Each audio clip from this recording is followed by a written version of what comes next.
Qual que vai ser a mentira que você vai inventar hoje, hein? Deixa a cara no fogo que eu quero ver. Corre aqui, fungo. Tá enganando, dizendo que não tem culpa e nem corrupção. Todo dia é uma afronta.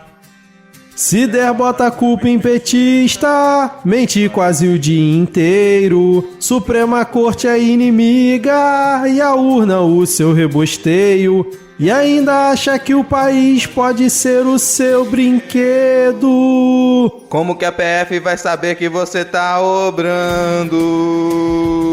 Se troca o delega que tava aqui investigando.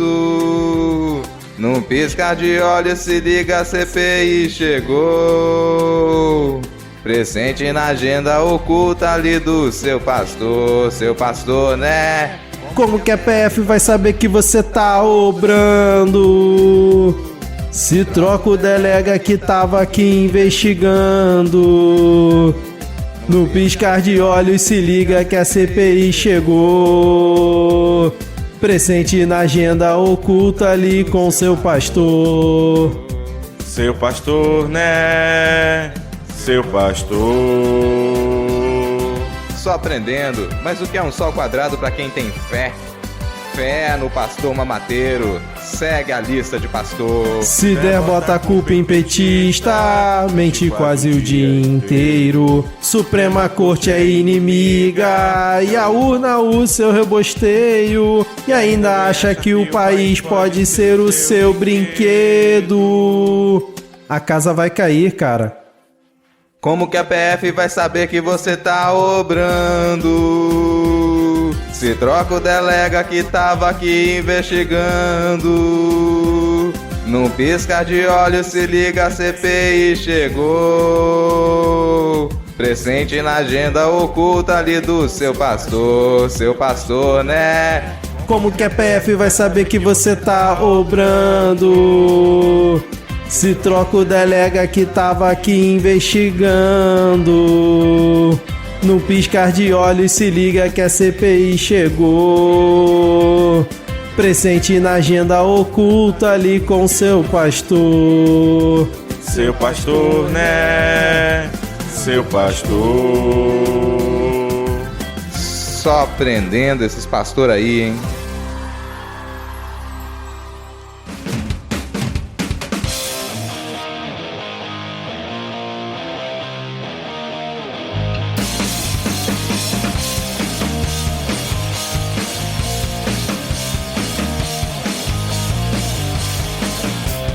Olá, cidadão e cidadã! Tudo bem? Eu sou Vitor Souza, falando diretamente do dia 28 de junho de 2022. Estou de volta e está começando mais um episódio do Midcast Política no ano mais importante da nossa jovem democracia. Aqui nós debatemos os fatos que ocorreram na última semana e que influenciam no cenário da política nacional, com muita informação, pistolagem e bom humor no desespero do possível. O Diego, nas últimas 2 semanas, falou, né, na medida do possível. Ele esqueceu desse adjetivo que tem que ser ali no desespero do possível, Diego. E hoje aqui comigo temos ela, que adora abraço de colega no trabalho, Ana Raíssa. Tudo bem, Ana? Olá, tudo bem, porque o colega não abraça mais, né, por causa da Covid, então essa parte tá bem. Muito que bem. E fechando o nosso trio de hoje, ele que adora reunião sem distanciamento social, o sempre animado Rodrigo Hipólito. Tudo bem, Rodrigo? Cara, você tá forçando a gente a dizer que a pandemia teve lado positivo, é isso? Não, eu tô só dando características aqui sua. Não é verdade que você não gosta de reunião sem distanciamento social, é isso? Cara, eu tenho dificuldade de lembrar alguma reunião na minha vida que ela teve sentido. Porque o pessoal brinca, né? Nossa, essa reunião poderia ter sido e-mail. Qual reunião não poderia ter sido e-mail? Entendi, cara, entendi. Eu queria puxar aqui uma salva de palmas para a vacina, cara, que, pô, realmente, assim, ó, tá de parabéns, hein? Eu que agora essa semana que passou, né, tive Covid, infelizmente, mas consegui passar bem graças à nossa queridíssima vacina. Aliás, o Butantan vai parar de fabricar a Coronavac, né, porque simplesmente não tem interesse do governo federal, eles vão fechar a fábrica e tudo mais. Uma pena, né, cara, mas continuemos tendo aí outras opções. E falando em Covid, a AD está Covidade, né, cara? Pegou confirmou aí essa semana. Confirmou? Por enquanto é suspeita, né? Ah, bom, suspeita consulta ou confirmação, eu acho que vale acender uma vela para vacina depois. Entendam como quiser. E hoje também não temos Diego, não sabemos quando ele voltará aqui para as nossas gravações. Lembrando que se você quiser seguir o Midcast nas redes sociais, nós estamos no Twitter com o perfil @podcastmid, com o Instagram larguei de mão, não tô postando nada mais lá mesmo, então o meu é @erro500, Rodrigo e Ana. Tô só no Twitter também, cara. Jamais tive um Instagram. No Twitter eu sou @lhamanalama, porque lhama é o melhor animal. Eu também tô lá no Twitter, é Ana Raíssa, com 2 N's, 2 R's, 2 S's e sem o Diego pra falar sem que eu Diego não tem a mesma graça, né, cara? Poxa, Diego. Aliás, um abraço aí pra Lucas e pra Ariel, que representaram muito bem nos últimos 2 episódios. Fiquei como ouvinte aqui, mandaram bem demais. Lucas, o segundo melhor animal, né? Como é que era? Foi muito bom aquela. Cara, muito bom. Tudo combinado, tá, gente? Nada aqui é combinado. Tudo no improviso aqui, gente. Se você quiser apoiar o Midcast, temos aí o PicPay e o Padrim, né? Planos de R$2 e R$5. PicPay lá no aplicativo, né? Você escolhe lá Midcast e Padrim, padrim.com.br/Midcast. Se você quiser escutar também as paródias do Midcast, só as paródias, desde 2021 pra cá, tem o nosso feed de paródias, é só procurar aí em algum tocador de podcasts, exceto o Spotify. Desculpa a galera que escuta pelo Spotify, eu sei que vocês são uma grande parcela aqui da nossa audiência, mas o Spotify barrou o nosso feed por lá, então procurei paródias Midcast Política e você consegue ouvir uma playlist maravilhosa com essas paródias que só você encontra no Midcast. Agora, sem mais delongas, vamos iniciar o episódio com o bloco Minority Report ao contrário.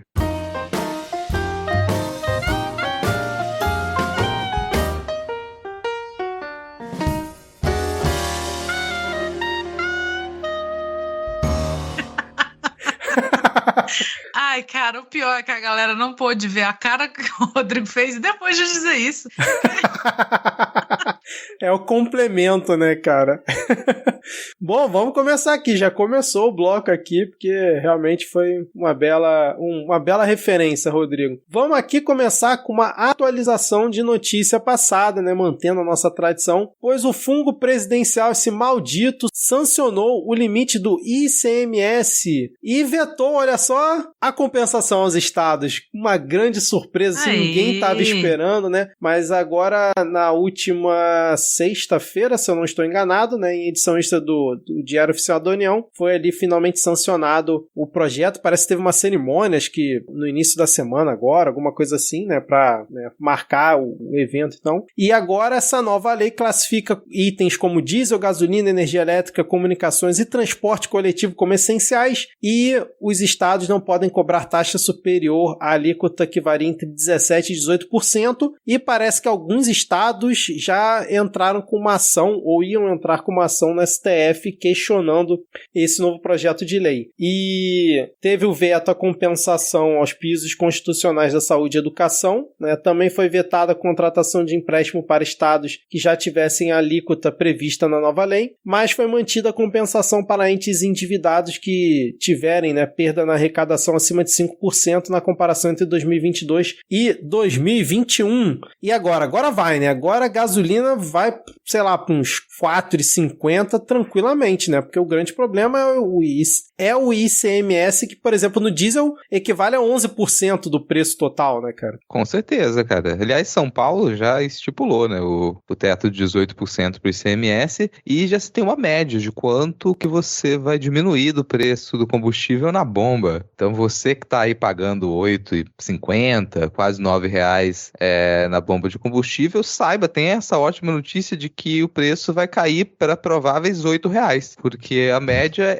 é de 48 centavos, com o teto de 18%, e com esse teto de 18%, São Paulo já anunciou também que vai ter corte no investimento para educação. Eu gosto de como fez esse circo todo para fingir que estava fazendo alguma coisa, né, para proteger o Brasil da República da Petrobras, e no final das contas eles só desistiram do circo, tipo, não vamos nem fingir, veta essa merda. Cara, é circo. É para continuar, sei lá, motorista de Uber repetindo que esse aí, tá caro por causa do Estado, é o governador, a culpa é do governador, né? E foda-se. Culpa do STF, né? E o Arthur Lira, que tava todo machão semana passada, né? Com essa bela referência que a Ana fez, né? Da República Federativa da Petrobras, simplesmente botou o galho dentro essa semana. Até agora, o dia que a gente tá gravando, não se comenta mais de CPI da Petrobras. O próprio partido do Arthur Lira deixou de apoiar a CPI, né? Muita gente desembarcando. Então a CPI, até a última vez que eu vi, não tinha nem conseguido as assinaturas suficientes. Lembrando pro ouvinte mais desavisado que o ICMS é um dos principais impostos arrecadatórios dos estados e eles bancam diversos projetos e ações dos governos estaduais. Então, quando, por exemplo, o Bolsonaro vem com aquela historinha de que vou reduzir o imposto federal, vou zerar o imposto federal, e isso para o governo federal, o impacto é muito pequeno, porque o imposto federal já era um valor baixo, a principal arrecadação do governo federal é com o lucro da Petrobras, né, já que o governo federal é o principal acionista, mas quando você dá uma pancada dessa no ICMS dos estados, você atrapalha uma das principais fontes de renda deles. Então, por isso que tem também esse comentário do Rodrigo de que São Paulo já está prevendo diminuir gasto com educação justamente por conta da queda na arrecadação, né? Toda vez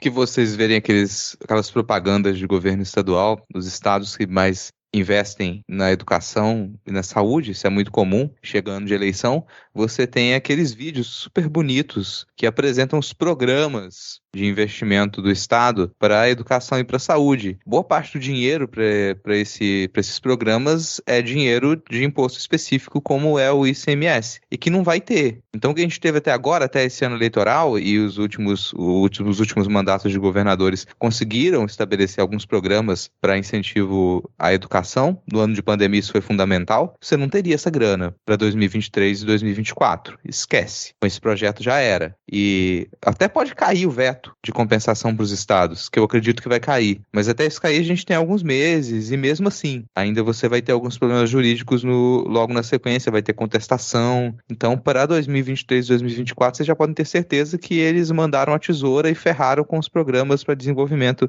da educação pública e da saúde pública nos estados, o que torna os estados menos independentes financeiramente. Aí vem o Ministério da Educação e fala que a gente tem que ter responsabilidade fiscal. Pô, você ferra com as contas dos estados e depois você quer responsabilidade fiscal, porque a probabilidade de que para manter os programas já existentes nos estados, os estados se endividem ainda mais é enorme. Haja compensação, você não vai ter. Você não tem verba para poder bancar toda essa compensação para os estados em 2023 e 2024. Então você já pode com a meta fiscal do governo federal também, da União. E aí depois você vem com esse discurso, nossa, a gente tem que tentar observar teto de gastos, que não existe. E não existe para esse governo também. O tempo todo você vai ter que criar artimanhas para poder romper o teto fiscal, porque você cria problemas desnecessários, como esse. Você vai lá, cria um problema com a gasolina, com o pareamento internacional dos preços. Você criou o problema. E aí, para solucionar o problema, você cria outro problema, que é colocar um teto no ICMS. Esse teto do ICMS, ele cria outro problema, que é o corte nas finanças para poder investir em saúde e educação dos estados. E aí, para tentar solucionar esse problema, você cria outro, que é ter que romper o teto de gastos, não ter que cumprir meta fiscal. E aí você vai ter que inventar uma outra história, e vai inventando história para um problema que ele foi criado lá atrás. Cuja única solução é você não parear o preço com o preço internacional. Não tem saída, não adianta circo, não adianta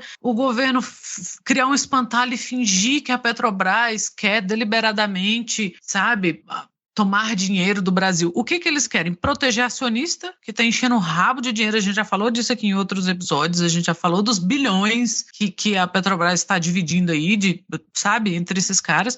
Aí você tira o foco disso, não são os caras que estão ficando milionários, o problema são os estados. Aí você cria esse circo, aí você cria o jogo do, não, então o governo federal vai zerar coisas que não mudam em nada ou mudam 15 centavos.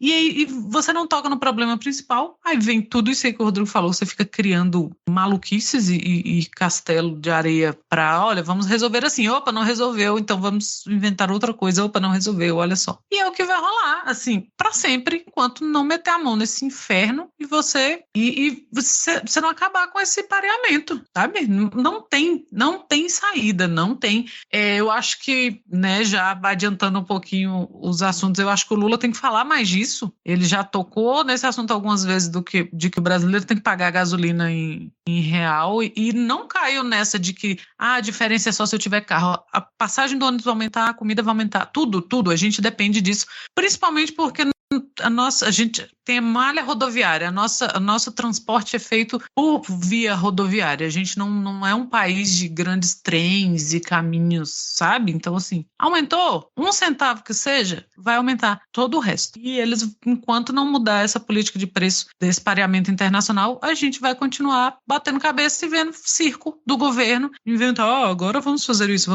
e vai servir para quê? Para essa briga que a gente teve, puxada pelo governo federal durante a Covid, de, olha, o governo federal não está fazendo nada porque não sei quem não deixa. Aí os estados estão tendo que assumir uma responsabilidade que seria do governo federal. Mas é o STF não deixa o governo federal trabalhar. Aí depois vai virar a gasolina não baixa porque o governo federal não quer. Não, é o governo estadual que não deixa. E isso vai virar não investimos em educação e saúde porque o governo federal não deixa. Não, o estado não investe porque não quer. Não, é o governo federal. E a gente não vai sair nunca. A gente vai ficar rebolando no lodo até, sabe-se lá. Para fazer justiça à memória aqui, a gente sabe que a presidenta Dilma cometeu muitos deslizes ali no final do seu último mandato, acabou sucumbindo a algumas pressões, aprovou proposta de lei, apoiou algumas ideias que elas eram bem ruins, mas nem todas. Aí pro povo que fala, nossa, é o contexto. Como é que quando o mercado funciona assim, quando acontece uma guerra, quando tem uma pandemia, quando tem isso é imprevisto, não dava para saber. É por isso que a economia tá assim, é por isso que o preço do combustível tá assim. Lá em 2013, 2014, quando o barril de petróleo tava $30 e a gasolina aqui no Brasil era vendida a R$2,50 na bomba e tava gente reclamando, a Dilma ela falou, não vou parear o preço da gasolina no Brasil, o preço do petróleo no Brasil com o internacional em dólar, porque qualquer guerra que tiver, qualquer deslize que tiver, qualquer movimentação do mercado internacional, a gente vai sofrer com isso aqui e não vai poder controlar esse preço. E o preço do combustível vai disparar. E depois que ele disparar, ele não volta mais, porque vai perceber que dá lucro. Então ele não volta. Isso é Dilma falando lá em 2013, 2014, não aceitou. Na época a pressão já existia para ter o pareamento do preço dos combustíveis. Ela não aceitou. Então algumas coisas ela aceitou e foram deslizes que sim, erros enormes que ela cometeu em 2014 ali principalmente, mas teve grandes acertos também. Aí você imagina a pressão que era de todos os lados. E algumas dessas pressões ela não sucumbiu. Então dava para prever. Ela previu, ela falou. É isso que vai acontecer se você parear o preço ao preço internacional, se você dolarizar. É isso que vai acontecer.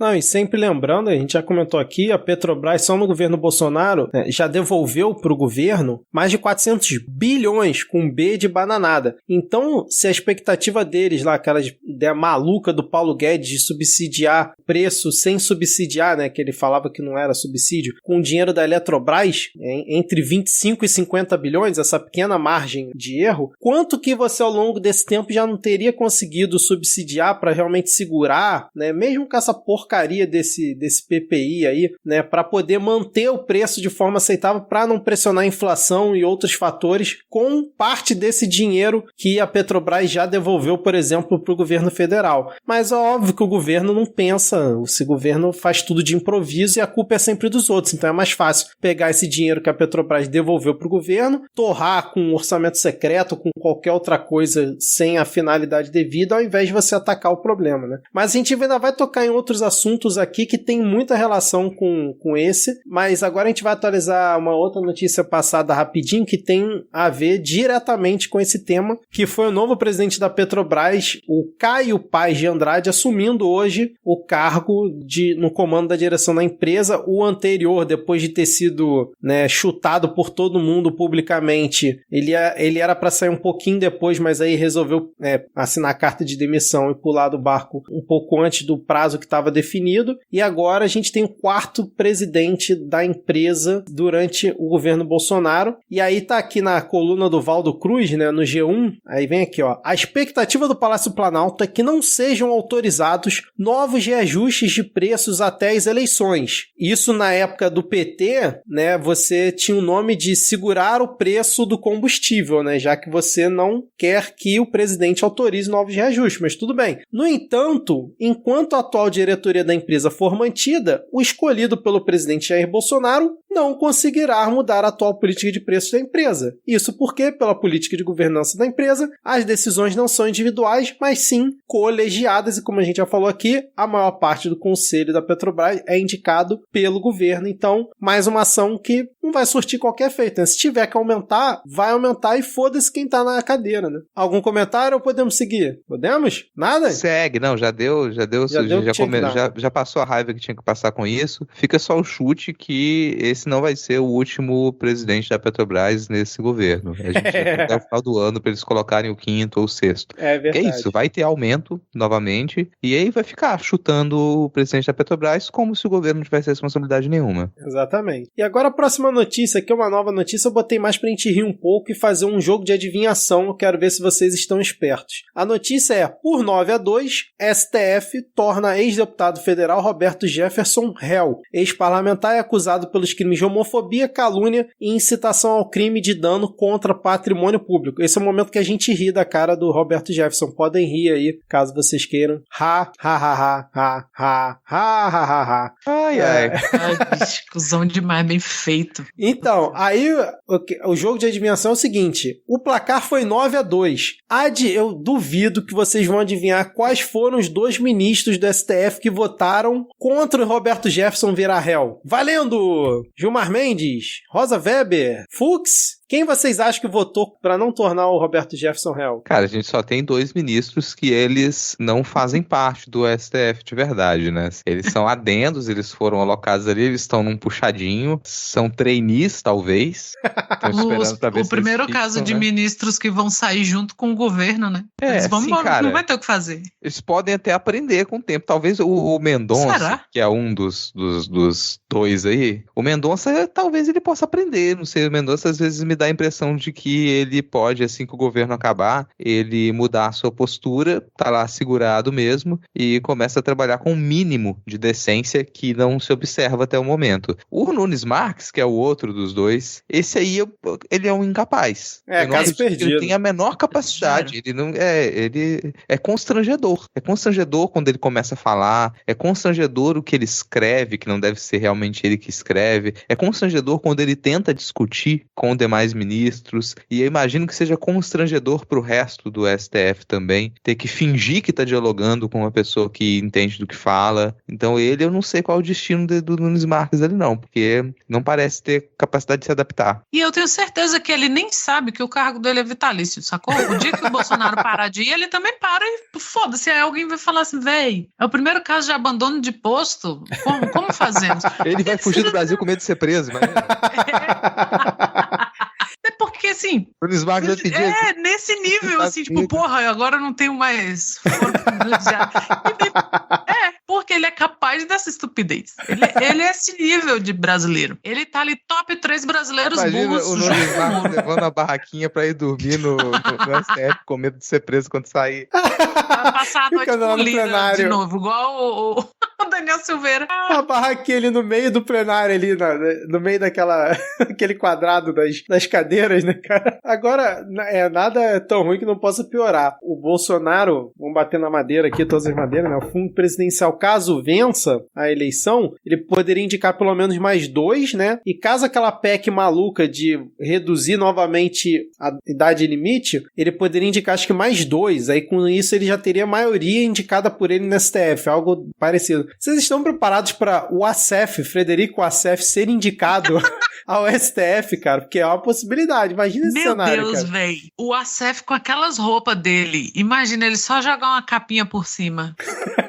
E foda-se. Ai, Vitor, eu não estava pronto pra essa imagem. Fique com essa imagem, porque se tá ruim com Castro Nunes, imagina com o Frederico Assef, né, cara? Enfim, vamos seguir aqui, porque depois desse cenário, né, grotesco, temos aqui um novo mimimi das Forças Armadas, Rodrigo, pois o Ministério da Defesa e as Forças Armadas apresentaram uma notícia crime contra o pré-candidato Ciro Gomes sobre uma fala dele a respeito respeito da Amazônia, pois o pedetista citou uma suposta proteção das autoridades brasileiras ao narcotráfico, abre aspas, inclusive das Forças Armadas, fecha aspas, na área onde ocorreram as mortes de Bruno Pereira e Dom Philips. Queria saber se vocês já viram isso, cara, as Forças Armadas apresentando uma notícia crime contra um pré-candidato à presidência da República. Essa, pra mim, realmente foi nova. No Brasil, o direito é freestyle. Você não precisa mais ter graduação. Foda-se.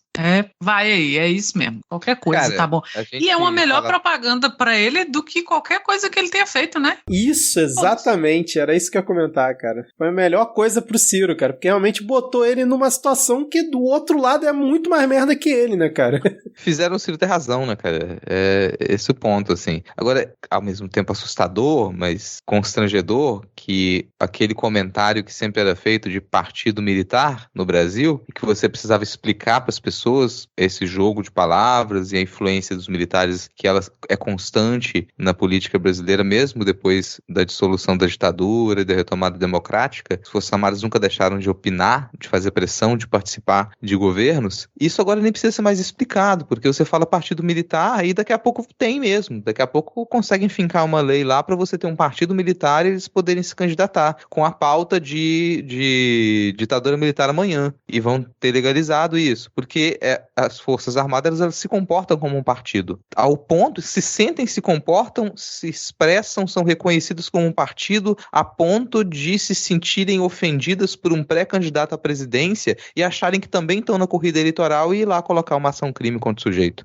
Mas aí eu vou ler um trecho da nota pública que o Ciro Gomes fez em resposta a essa notícia crime, e eu confesso que eu dou razão ao Ciro Gomes e concordo com trechos da nota dele, quando ele começa, né, dizendo que foi surpreendido com a nota agressiva das Forças Armadas e tal, e aí depois ele diz assim, a nota que mais uma vez explicita o grau de politização do atual comando das Forças Armadas tenta distorcer a crítica que fiz ao notório descontrole que impera em áreas da Amazônia, onde uma, abre aspas, holding do crime, fecha aspas, age impunemente. As mortes trágicas de Bruno e Dom Philippe são os últimos episódios desta realidade pavorosa. Em nenhum momento disse que as Forças Armadas, enquanto instituições de Estado, estariam envolvidas com essa holding criminosa. Afirmei e reafirmo que, frente à desenvoltura com que um tipo de Estado paralelo age na área, é impossível não imaginar que alguns membros das forças de segurança possam estar coniventes por dolo ou omissão. Muito bem, Ciro Gomes. O resto eu não vou ler porque ele tenta, né, elogiar um pouco ali as Forças Armadas, então vamos parar por aqui que eu acho que fica bom. Não sei se vocês concordam, mas foi... Só fazer um complemento, assim, porque para você, integrante das Forças Armadas que nos escuta, o Vitor, ele disse agora há pouco, concordo com o Ciro Gomes. O que o Vitor quis dizer é que ele concorda com o Ciro Gomes na defesa do Ciro Gomes de que ele não quis atacar a instituição das Forças Armadas. Em nenhum momento nós, do Midcast, afirmamos que as Forças Armadas, elas estão envolvidas com o narcotráfico. Eu acho importante a gente ressaltar isso porque sim, eu não estou em um momento da minha vida em que eu possa ser processado, infelizmente, nesse momento. Então eu peço essa compreensão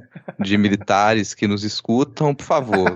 Não é um momento Rodrigo recebeu no ponto ali do jurídico falando. Jurídico. O jurídico do Midcast já... Mas o Ciro, quando ele não tá jogando pra plateia dele, pra claque dele, ele acerta muitas vezes. Quando ele não tá no modo cirista, ele, né, isso aí é uma coisa do Ciro Gomes até 2018. Que a gente conhece, né? Que é o cara que fala o que tem que falar, mas fala com uma certa razão e tal. Então, saudades, esse Ciro meio razoável. Quando o Ciro Gomes não tá perdendo tempo sendo Ciro Gomes, ele consegue ser razoável, né, cara? Exatamente. Muito bem. Falou tudo. Então vamos seguir aqui com mais uma notícia aqui, porque essa aqui é boa, hein, cara. Bolsonaro usa a AGU, a Advocacia Geral da União, não confundam com TCU, para se blindar de processos na Justiça Eleitoral por auxílio caminhoneiro. Esse era um dos assuntos que a gente ia comentar que tem relação com aquele primeiro tópico que a gente falou dos combustíveis e tal. Porque o nosso querido fungo presidencial e o seu aloprado ministro da Economia, Paulo Guedes, eles estão querendo agora dar um auxílio caminhoneiro de R$1.000 até o final do ano. Pouco conveniente isso, certo? E aí, o que acontece? Isso isso pode ser entendido, assim como o aumento no Auxílio Brasil que eles querem fazer para R$600, isso pode ser entendido, vejam só, como uma medida eleitoreira, já que está muito próxima à eleição. Faltam aí 3 meses, menos de 3 meses, né? Não, 3 meses e em alguns dias para a eleição. Então, o que o Bolsonaro fez? Ele editou um decreto ontem, no dia 27, para tentar se proteger de eventuais processos, né, que possam levar à impugnação da candidatura dele pelo TSE.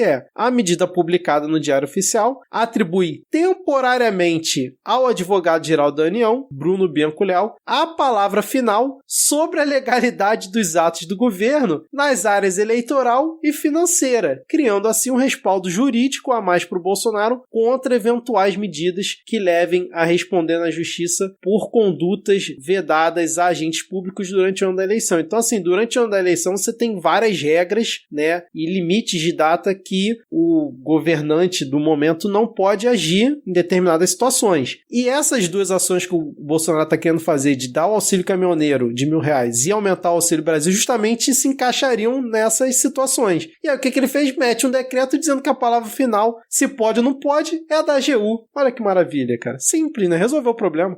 Explicando a piada, que é sempre ruim de fazer, mas vou explicar para fazer meu comentário, o nome do bloco, que é o Minority Report ao contrário, porque nitidamente o Bolsonaro ou tem uma equipe de pré-cog, aí para fãs de Philip K. Dick, só que ele funciona no sentido avesso, não é, nossa, vamos prever um crime e ir lá e evitar que o crime aconteça, não. Vamos prever que vai ser cometido um crime e criar uma lei para que esse crime não seja mais crime. Enquanto e faz isso diversas vezes. Você imagina o Carluxo numa banheira, porque o pós-cog... Meu Deus! O Carluxo cheio de aquelas paradas pregadas assim, numa banheira de colã. Nossa senhora. Imagens terríveis. O podcast das imagens terríveis. Não, pra quem por acaso não assistiu esse filme, bota aí no Google Minority Report e aí você vai ter uma ideia do que a Ana Raíssa está tentando produzir na sua mente, né, cara? Desculpa, gente. Agora...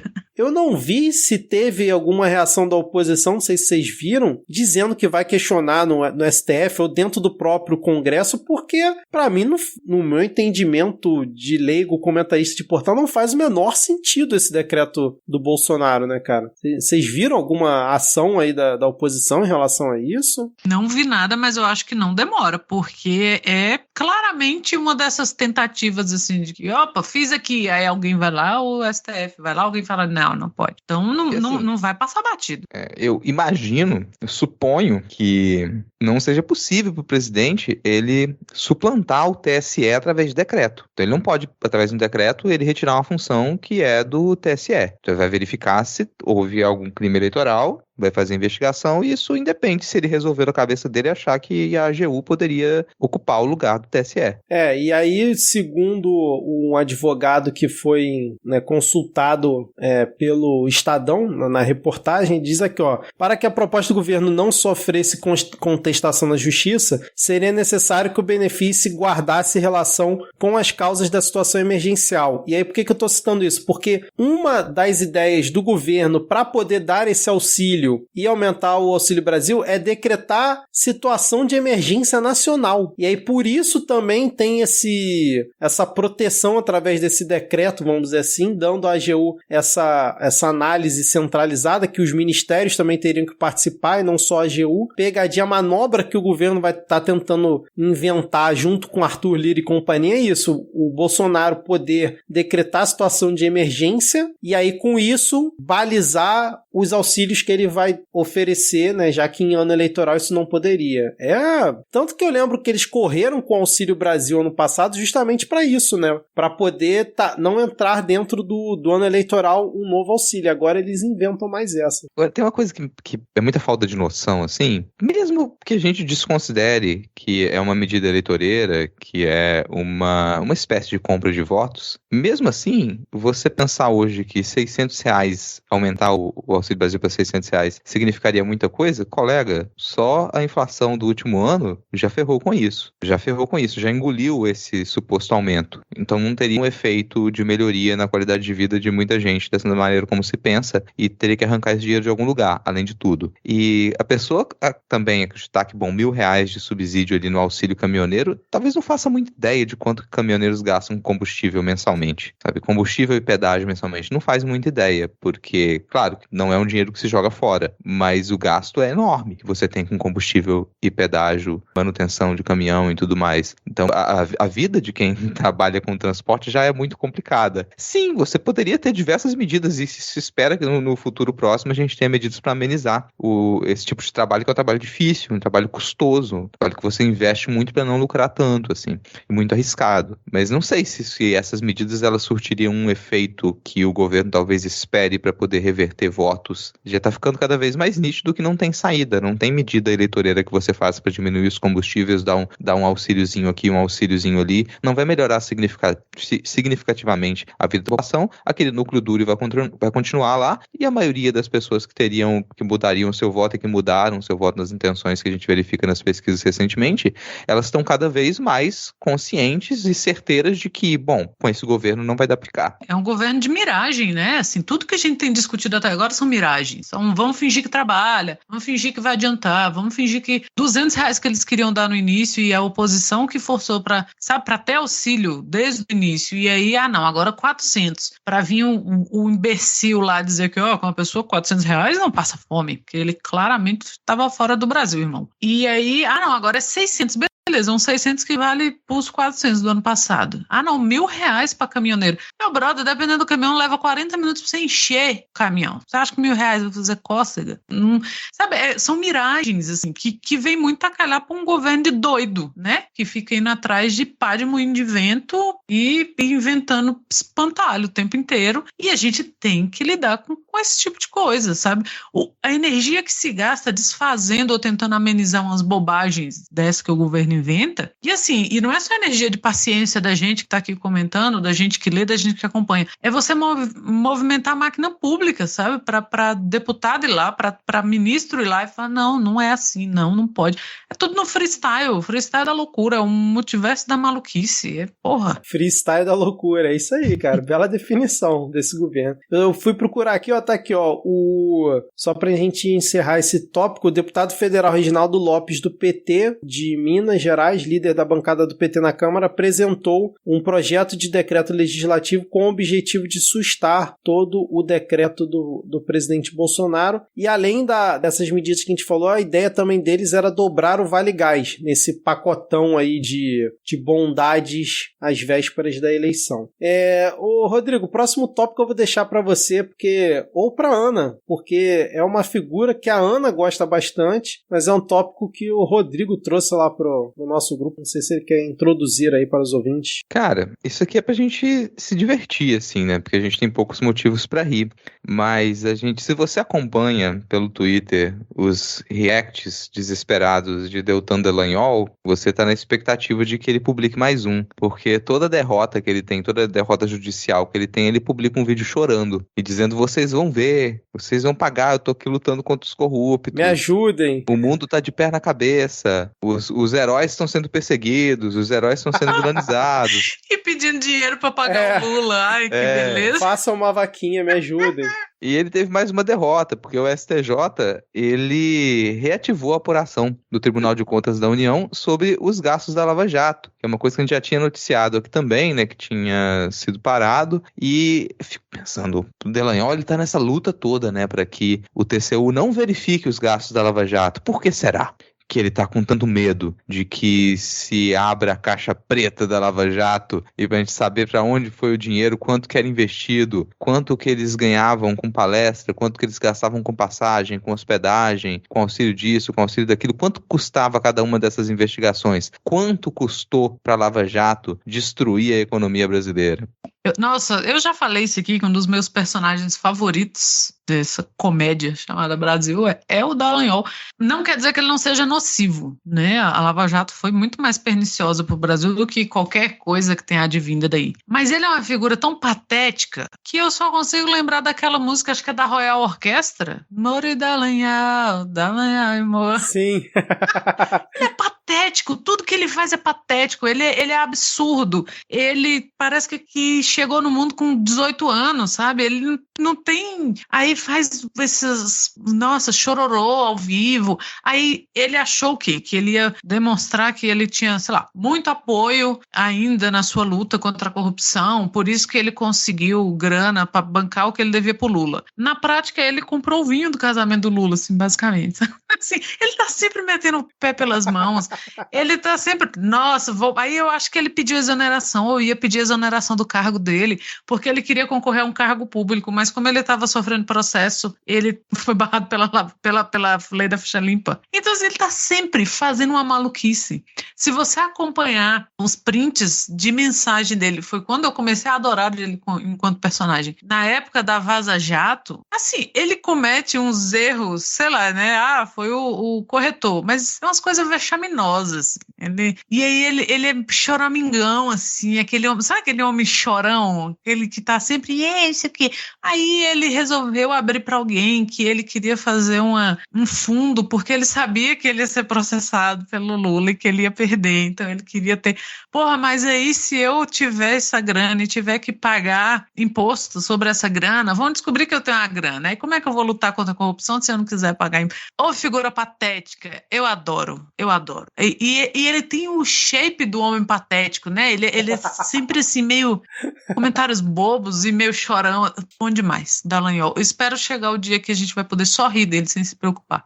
Pra colocar em números aqui, gente, e explicar direitinho isso, o que aconteceu foi lá em abril que o TCU ele concordou com unanimidade que sim, houve prejuízo ao erário público no pagamento de diárias e viagens de procuradores da Operação Lava Jato quando trabalhavam na Força Tarefa que investigou desvios na Petrobras. Isso significa o quê? Que o pessoal recebia diária como se morasse em outra cidade e trabalhasse na capital do Paraná. Então eles não estavam viajando, mas estavam recebendo diária. E quanto que isso dá mais ou menos? Cortando por baixo ali, dá 2.200.000 reais. Isso cortando por baixo. E aí você precisa investigar para ter a documentação e saber quem responsabilizar por esse gasto de mais de 2 milhões de reais em diárias e viagens que, bom, a pessoa não precisava viajar porque ela estava trabalhando na cidade onde ela morava. Afinal, né, se a pessoa não fez nada de errado, qual é o problema da investigação, né? Esse é o discurso dele, né? Por que não deixar investigar, então, né? Eu fico pensando, será que Lula e Janja colocaram um banner de agradecimento lá na festa deles, cara? Em agradecimento ao Dallagnol pela graça dos vinhos comprados com o dinheiro dele, cara? Se não colocaram, foi muito feio, viu? Porque tinha que ter agradecido. Tinha que ter mandado convite pra ele, cara. Convite com aí agradecimento pelo presente. Cara, mas é interessante, mesmo agora, depois que passou, né, todo esse show da Lava Jato na época, acompanhar as matérias que o Intercept fez a respeito disso, sabe? Desse tipo de coisa, do cara tá recebendo sem que ele não tá viajando, ele não esteja viajando, do cara, sei lá, movimentar 100 funcionários públicos pra ir atrás de umas caixas e chegar lá assim, tudo coisa do Lula, coisa de casa, os lençol guardados. E nossa, é hoje, e ele mandando mensagem comemorando, a gente vai achar tudo, como se tivesse assim, sabe, montanhas de ouro, como se ele fosse achar o cofre do Tio Patinhas. Aí chega lá no Instituto Lula, você tem 100 servidores para investigar e eles vão abrindo caixa após caixa e tem, assim, coisa guardada, coisa distante, sei lá, os trem que o Lula saiu do Planalto, enrolou no jornal e mandou levar. Então é interessante a gente observar que não é perseguição, embora o Dallagnol esteja batendo nessa tecla, né? Que ele está sendo perseguido pelo Bruno Dantas, mas não é porque ele gastou rios de dinheiro como o príncipe que ele achava que ele era para promover todo aquele espetáculo midiático que não deu em nada, a não ser prejuízo pra gente, mas não teve nada, sabe, que justificasse você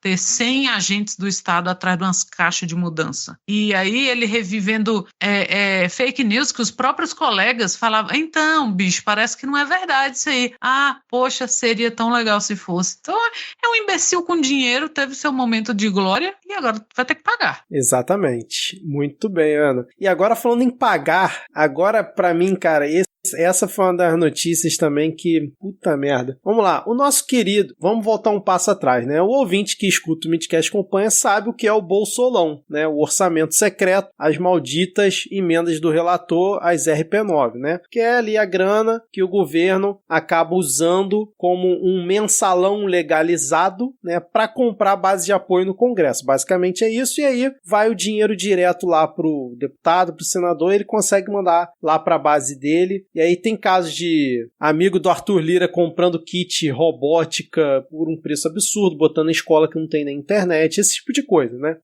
E aí o que acontece? O nosso querido Marcos Duval, senador pelo Podemos do Espírito Santo, terra aí do nosso amigo Rodrigo Hipólito, ele é o relator, né, da LDO pro ano que vem, 2023, né? A Lei de Diretrizes Orçamentárias. E aí, o que ele colocou, o que ele propôs, né, no seu relatório em relação ao orçamento secreto, às RP9, que elas sejam impositivas, ou seja, caso realmente acolham, né, esse parecer do Marcos Duval, né, e aceitem, votem isso no Congresso, a partir de 2023, o governo federal, seja ele qual for, obrigatoriamente teria que pagar todas as emendas do relator. Tem lá 20 bilhões reservados no orçamento para pagar em emenda do relator, vai ter que pagar. Atualmente o governo usa isso como moeda de troca, mas pode ser contingenciado, caso precise fazer um ajuste. Com a ideia do nosso queridíssimo Marcos Duval, a partir de 2023, qualquer que seja o governo teria que pagar obrigatoriamente as emendas do orçamento secreto. Cara, Marcos Duval é uma das piores produções capixabas, né? A gente já produziu muita coisa ruim, muita coisa boa também, mas o Marcos Duval, ele tá ali na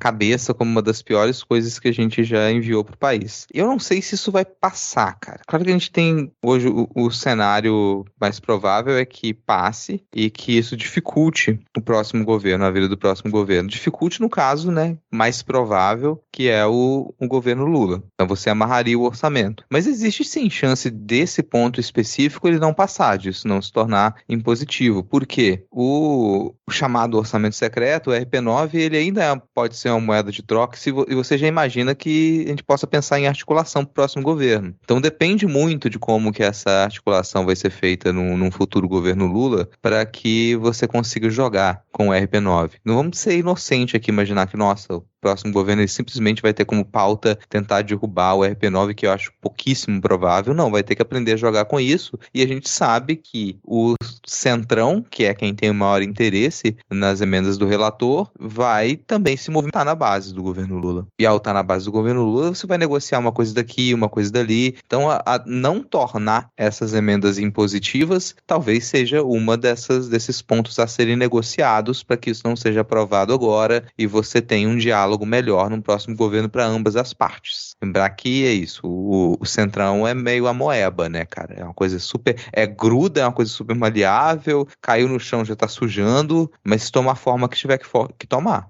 E o que eu tenho visto, e que eu imagino que deve acontecer muito mais do que a gente chega a ver, nós que estamos fora, né, trabalhamos dentro e não conhecemos os meandros, né, pessoalmente, do que rola na máquina pública, principalmente do governo federal, é que, assim, ninguém tá na ilusão, por mais que você tenha um monte de robô na ilusão de que vai ser Bolsonaro no primeiro turno, não vai. É o máximo um segundo turno para ele perder no segundo turno, assim, sabe? Não tem, eles não estão trabalhando com essa esperança de, não, essa reeleição vai ser uma amenidade, vamos continuar fazendo o que estamos fazendo. Então eles vão tentar amarrar o que for possível para dificultar a vida do próximo governo. Isso é fato, Vão fazer, vão espernear, sabe? Eu já ouvi pessoas, né, porque aqui em Brasília sempre você você está conversando com alguém que trabalha em algum lugar aqui, em ministério, e pessoas diferentes já me falaram que as coisas dentro do ministério XYZ já estão mais amarradas para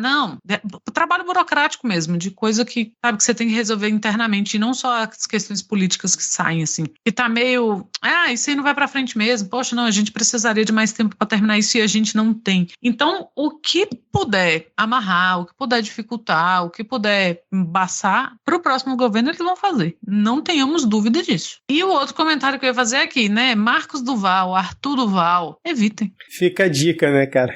Ai, cara, é isso, mas eu tô aí com o Rodrigo, cara. Eu acho que isso não vai passar, mas a saber do resultado das eleições, cara, eu não sei qual vai ser o nível de ressentimento do Centrão nas votações ali de final de ano, cara, mas não sei, realmente fica a dúvida, apesar que eu não sei, né, se a LDO, acho que ela tem que ser votada antes, né, se eu não tô enganado, não é no final do ano, acho que ela tem um prazo, acho que até setembro, alguma coisa assim, mas enfim, aqui não temos especialistas nesse assunto, só uma última informação, nesse ano de 2022, o orçamento prevê o pagamento de 16 bilhões e meio em emendas do relator, até o momento 5,8 bilhões já foram empenhados e o governo bloqueou 1,7 bilhão dessas despesas para ajuste de caixa até esse momento. O nosso próximo tópico, eu não sei, Ana, quer introduzir o próximo tópico e último desse nosso primeiro bloco aqui? Sim, a vereadora Beni Brioli do PSOL, né, usou as redes sociais dela para denunciar que recebeu ameaças e ataques racistas. Veja só, né? E não é a primeira vez que isso acontece com ela e com outros entes públicos, que geralmente, né, 100% das vezes estão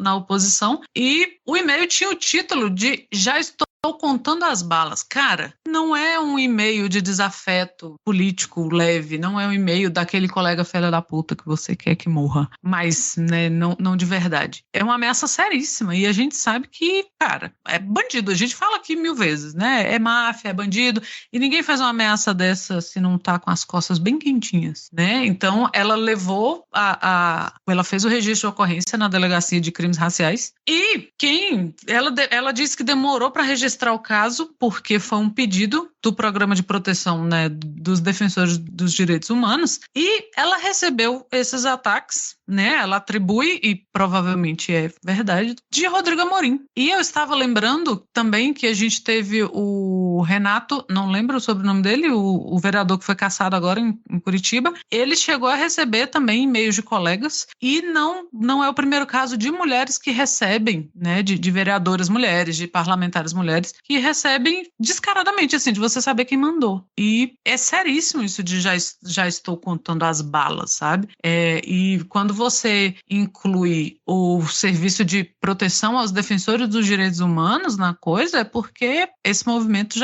eles já estão se movimentando para, de alguma forma, espero estar errada, mas geralmente a pessoa é afastada, a pessoa tem que passar um tempo fora e tal, porque são ameaças seríssimas. É o que a gente fala muito de que os direitos não são direitos garantidos, né?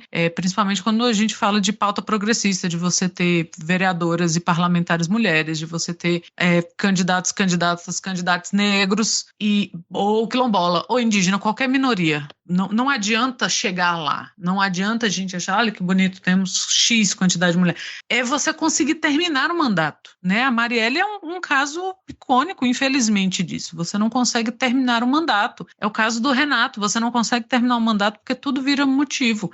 E não é fácil fazer o que ela fez, que é denunciar, porque não deve ser fácil você abrir um e-mail, você saber quem mandou, quem está por trás disso, falando que já está contando as balas, sabe? Ninguém, por mais amor que você tenha à causa, abre um e-mail desse e fica tranquila e vai se entregar para ser mártir. É seríssimo. E, infelizmente, essas pessoas têm se sentido muito à vontade, né? Para mandar e-mail de ameaça, para dizer que está contando as balas, que sabe onde mora, sabe onde a mãe mora, igual nos outras vezes que aconteceu. Tanto que a ameaça ela foi feita em maio e a vereadora ela só fez a denúncia agora em junho porque ela precisou esperar o tempo para conseguir entrar no programa de proteção a ativistas dos direitos humanos. Porque sem ter o mínimo respaldo para proteção, se ela faz a denúncia num dia, no outro dia ela tá ferrada. Ou alguém da família dela tá ferrado, ou o assessor começa a ser perseguido, que é muito comum também. também. Então aí impede a pessoa de trabalhar. Ela não tá com proteção, depois que ela faz a denúncia, acabou, ela não pode mais trabalhar. E vou cantar uma pedra aqui até, porque o Rodrigo Amorim, ele já, né, veio declarar que, bom, pode quebrar o meu sigilo ali, de correspondência, verificar meu e-mail, isso não saiu do meu e-mail, do meu computador, aquele print foi montagem e tudo mais. Bom, não é difícil de verificar isso, inclusive porque o e-mail deve estar ainda como chegou para ela, né? Agora, se verificar isso depois, chegou lá, opa, verificou, chegou aqui no e-mail dela a partir do seu e-mail direitinho. Ah, talvez a gente não consiga descobrir o IP de onde veio, mas tá aqui, saiu do seu e-mail. Aí ele já vai vir com a história, não, meu e-mail foi hackeado, então. Os hackers de Araraquara vão atacar novamente e terão hackeado o e-mail dele, o computador dele, se necessário, mas não foi ele que digitou aquilo. Perfeito, cara. Acho que aí vocês já comentaram tudo o possível sobre esse tema. A gente espera que realmente esse sujeito sofra algum tipo de sanção, seja lá qual for, não sei, né? E que realmente não aconteça nada de grave e essas ameaças sejam apenas mais um jeito covarde desse sujeito se pronunciar na vida, né, cara? E vamos ver se vai ter algum desenrolar, se tiver alguma atualização sobre esse caso, a gente volta a comentar aqui. Fechamos então esse nosso primeiro bloco e vamos pra onde agora, Rodrigo? Tem CPI, pode avisar o Milton Ribeiro, vai ter CPI.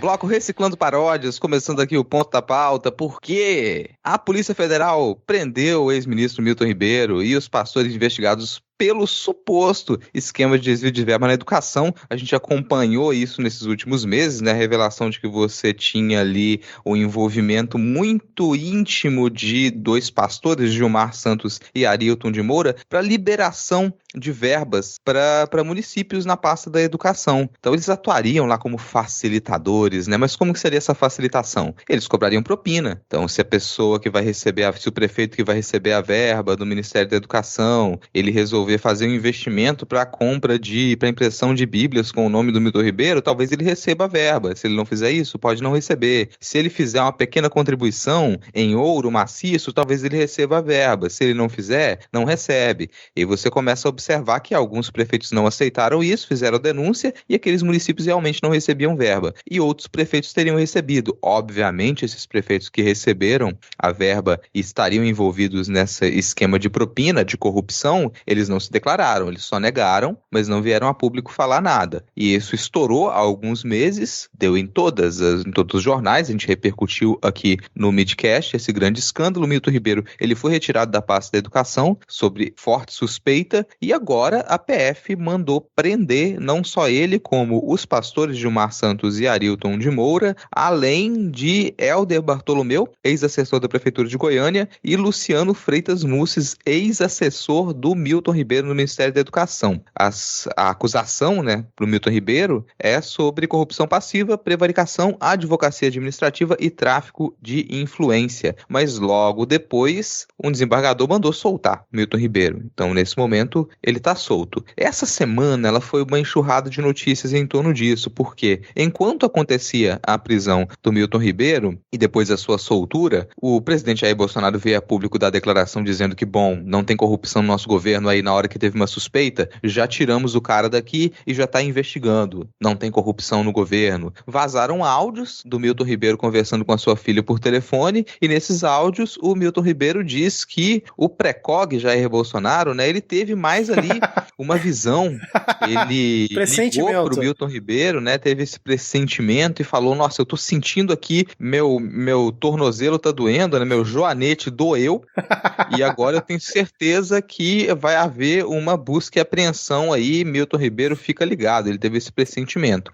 Nessa mesma ligação, o Milton Ribeiro, ele se assusta quando a filha dele diz que tá falando do celular normal e que resolve encerrar a ligação rapidamente. Quem é que, né, que, nossa, não, você não pode falar do celular normal. Quem nunca, Porque né, podem estar ouvindo a nossa ligação e por alguma razão, né, a gente tem algo aqui a esconder. Então isso ficou aí com essa forte suspeita. Também nessa semana, depois disso tudo ter estourado, a CPI do MEC conseguiu ali o número suficiente de assinaturas de senadores para ser aberta, e o Randolfo Rodrigues, ele protocolou hoje, no dia da nossa gravação, o pedido para a abertura da CPI do MEC. Isso é um pequeno resuminho, tem mais alguns pontos aqui para vocês comentarem ainda, mas qual a sensação de vocês, primeiro sobre a prisão do Milton Ribeiro e depois sobre essa possível abertura da CPI do MEC? A gente está preparado para mais uma maratona de 3, 4 dias na semana, acompanhando de manhã até o final da tarde esses depoimentos fantásticos dos envolvidos, agora com pastores, Milton Ribeiro, o Renan Calheiros na presidência da CPI, o Randolfo como relator? Tô preparadíssima para Renan e suas tiradas, tô mesmo. Mas o Milton Ribeiro chegou a comentar com a filha dele que tem entrado em contato com o presidente, né? Porque eu mando versículos para ele todo dia de manhã. Isso me pegou. Se alguém me mandasse versículo todo dia de manhã, meu amigo, e eu pudesse botar a Polícia Federal na cola dele, eu botava. Poupe. WhatsApp tem limite. Eu botava. Eu não vou criticar muito aí, não, essa. Mas, cara, lembrando da CPI da Covid, né, assim, pra trás, pode até parecer divertido, mas, porra, que sofrimento, né? E agora com mais pastores envolvidos do que necessário. Tem aquele também da Assembleia de Deus, lembra? Que ele falou, não, pra chegar a verba no prefeito tem que passar por um pastor da Assembleia de Deus. Essa pra mim, acho que é uma das mais graves, se não for a mais grave que já foi divulgada até hoje, né, cara? Mas, assim, em relação à ligação, a parte dos versículos me pega muito, cara. Me pega porque a gente fica na dúvida se ele realmente manda versículos pro Bolsonaro, que não seria nada absurdo ele realmente mandar, e o Bolsonaro falar, porra, para de me mandar essa merda, eu quero ver a teoria da conspiração, qualquer coisa assim absurda, sei lá, né? Ou se realmente é um codinome pra outra coisa, o que também é muito possível. Então, cara, de toda a ligação, a parte dos versículos foi o que mais me pegou. E aí eu acho que a importância da CPI, pra mim, nesse início, é descobrir isso. Primeiramente, é descobrir o que são os versículos. E aí depois a gente vai vendo o que são as outras coisas. Mas assim, eu ainda tô com o pé atrás em relação a ter CPI mesmo ou não, porque... Desculpa te interromper, Vitor, mas é porque eu tenho que descrever essa cena que eu espero que role na CPI, né? Do Renan Calheiros, ele insistindo com o Milton Ribeiro para falar, você comentou aqui sobre versículos bíblicos, você pode dar um exemplo pra gente? O que você quis dizer exatamente com versículos bíblicos? Cite um versículo bíblico. Você mandou esse versículo pro presidente? Esse não, mas tem algum outro que você mandou? E aí o Randolfo já vem lá com o pessoal da assessoria, né? Ó, põe na tela que a gente conseguiu uns prints da comunicação de WhatsApp do ministro e a gente tem um exemplo de versículo aqui, ó. Vai lá, coloca na tela, vamos ver o versículo aí, vem com um videozinho ainda. Coloca o vídeo, troca o áudio, gente. O áudio não tá saindo, não. Por favor, gente, eu quero isso. Não, aí vem Simone Tebet comparando o versículo do Zap que ele mandou com o versículo original, né? E mostrando que há diferenças ali, que foi montado aquele versículo. Correu a montagem daquele versículo enviado. Mas assim, ainda tô com o pé atrás em relação à CPI, porque a gente sabe do histórico do Pacheco em relação à CPI da pandemia, que teve o STF. O Randolph e companhia, a galera da oposição, tá otimista porque já existe esse precedente do STF, então assim, acham que o Pachecão não vai segurar, porque sabe que se for bater no STF, o STF provavelmente vai mandar autorizar. E um outro ponto que também me deixa um pouco pé atrás é porque o líder do governo, né, Carlos Portinho, que é senador do Rio, né, que entrou no lugar do Harold, que faleceu, né, ele disse que se realmente abrirem a CPI do MEC, ele vai entrar no STF contra isso, porque, segundo ele, existem outras 3 CPIs na gaveta lá do Pacheco que ele não deu andamento, que foram protocoladas antes. E realmente tem uma sobre obras superfaturadas do Ministério da Educação do passado, outras sobre uma CPI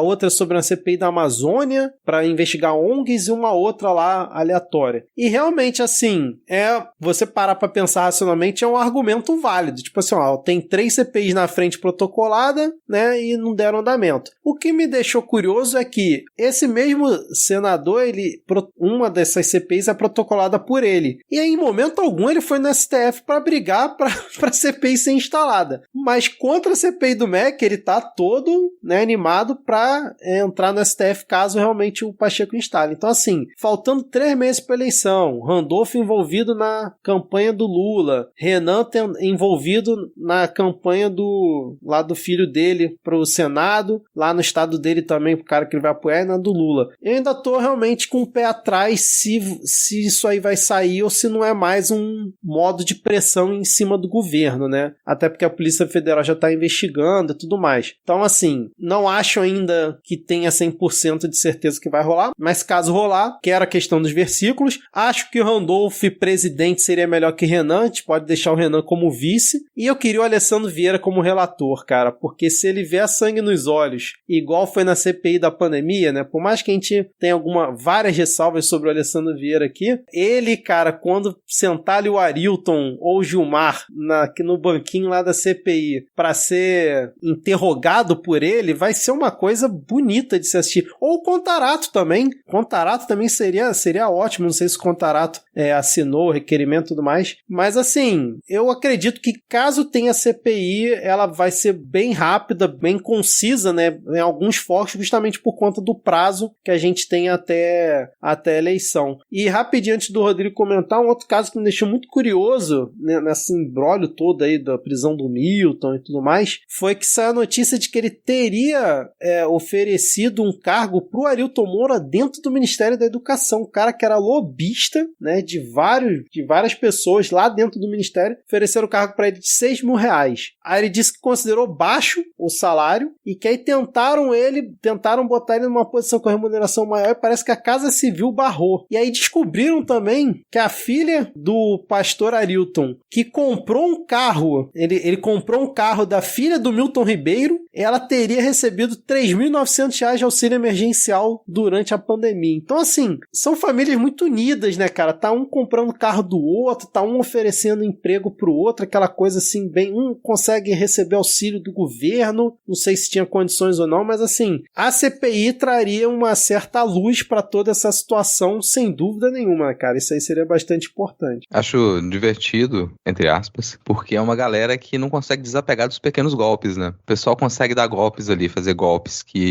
esquemas de corrupção que movimentam milhões, mas eles ainda têm margem na sua agenda para pensar golpes de R$3.000, de R$6.000. É realmente muito interessante como que a mentalidade ali do baixo clero não consegue sair dessa galera. Sobre abrir ou não abrir a CPI, eu concordo em vários pontos com o que o Vitor falou. A gente tem que pensar primeiro no tempo de quando a CPI vai ser aberta e quando que ela vai ser encerrada, porque se você pegasse 90 dias ali da CPI, já chegou na eleição. E a maioria das pessoas que se envolveriam com essa CPI, elas estão em campanha. Inclusive o Contarato também aqui para o governo do estado. Então acho muito difícil que pudessem se dedicar, muitos desses nomes eles abririam mão. Para participar de uma CPI desse tamanho e como protagonista, a pessoa tem que ter já nesse momento uma base eleitoral consolidada, como é o caso do Renan e do Randolph. Então eles poderiam encabeçar aquilo. Outros nomes que eles estão em campanha, estão tentando se firmar, como é o caso da Simone Tebet, acho já mais complicado dela aceitar essa tarefa agora, porque vai ter que se dedicar quase que exclusivamente àquilo. E isso vale também para CPIs que estão na gaveta, pedidos pela base do governo. Porque aí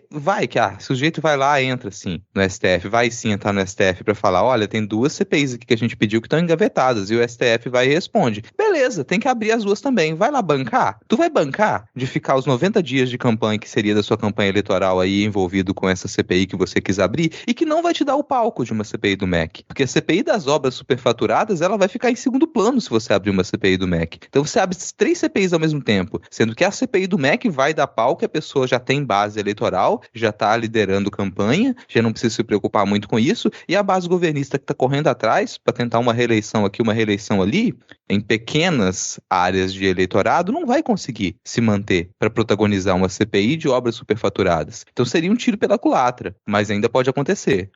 acontecer. Outra situação que eu acho também provável é uma reorganização ali, uma articulação para retirar assinaturas. De última hora que a gente já viu acontecer em outro momento. Então você se retiraria essas assinaturas agora, a gente passa a não ter mais o número necessário para abrir a CPI, e isso morre nesse momento, se foca mais na investigação da Polícia Federal, mas já com a perspectiva de que assim que se tiver margem, você abre novamente você pede o pedido, faz o pedido para abrir essa CPI novamente, e a gente iniciaria o governo Lula com uma CPI do MEC para poder dar aí o que teria que dar na investigação sobre esses pastores, lembrando que o Milton Ribeiro também, né, como pastor. Isso seria lindo, esse cenário. Eu não tinha pensado a CPI do MEC ficar para um governo Lula e o Bolsonaro ser chamado lá na CPI e darem voz de prisão nele lá dentro, cara. Imagina o Renan Calheiros dando voz de prisão no Bolsonaro, porque o Bolsonaro não vai ter mais o foro, pode muito bem ser chamado para CPI, para saber que história é essa de ligação que ele fez. Aí o Renan Calheiros dá voz de prisão no Bolsonaro ali na CPI, seria realmente um momento assim histórico. Isso aí, e eu ganhar na Mega da Virada, vou te dizer que tá ali. Exato. Deixa eu sonhar, Rodrigo, poxa.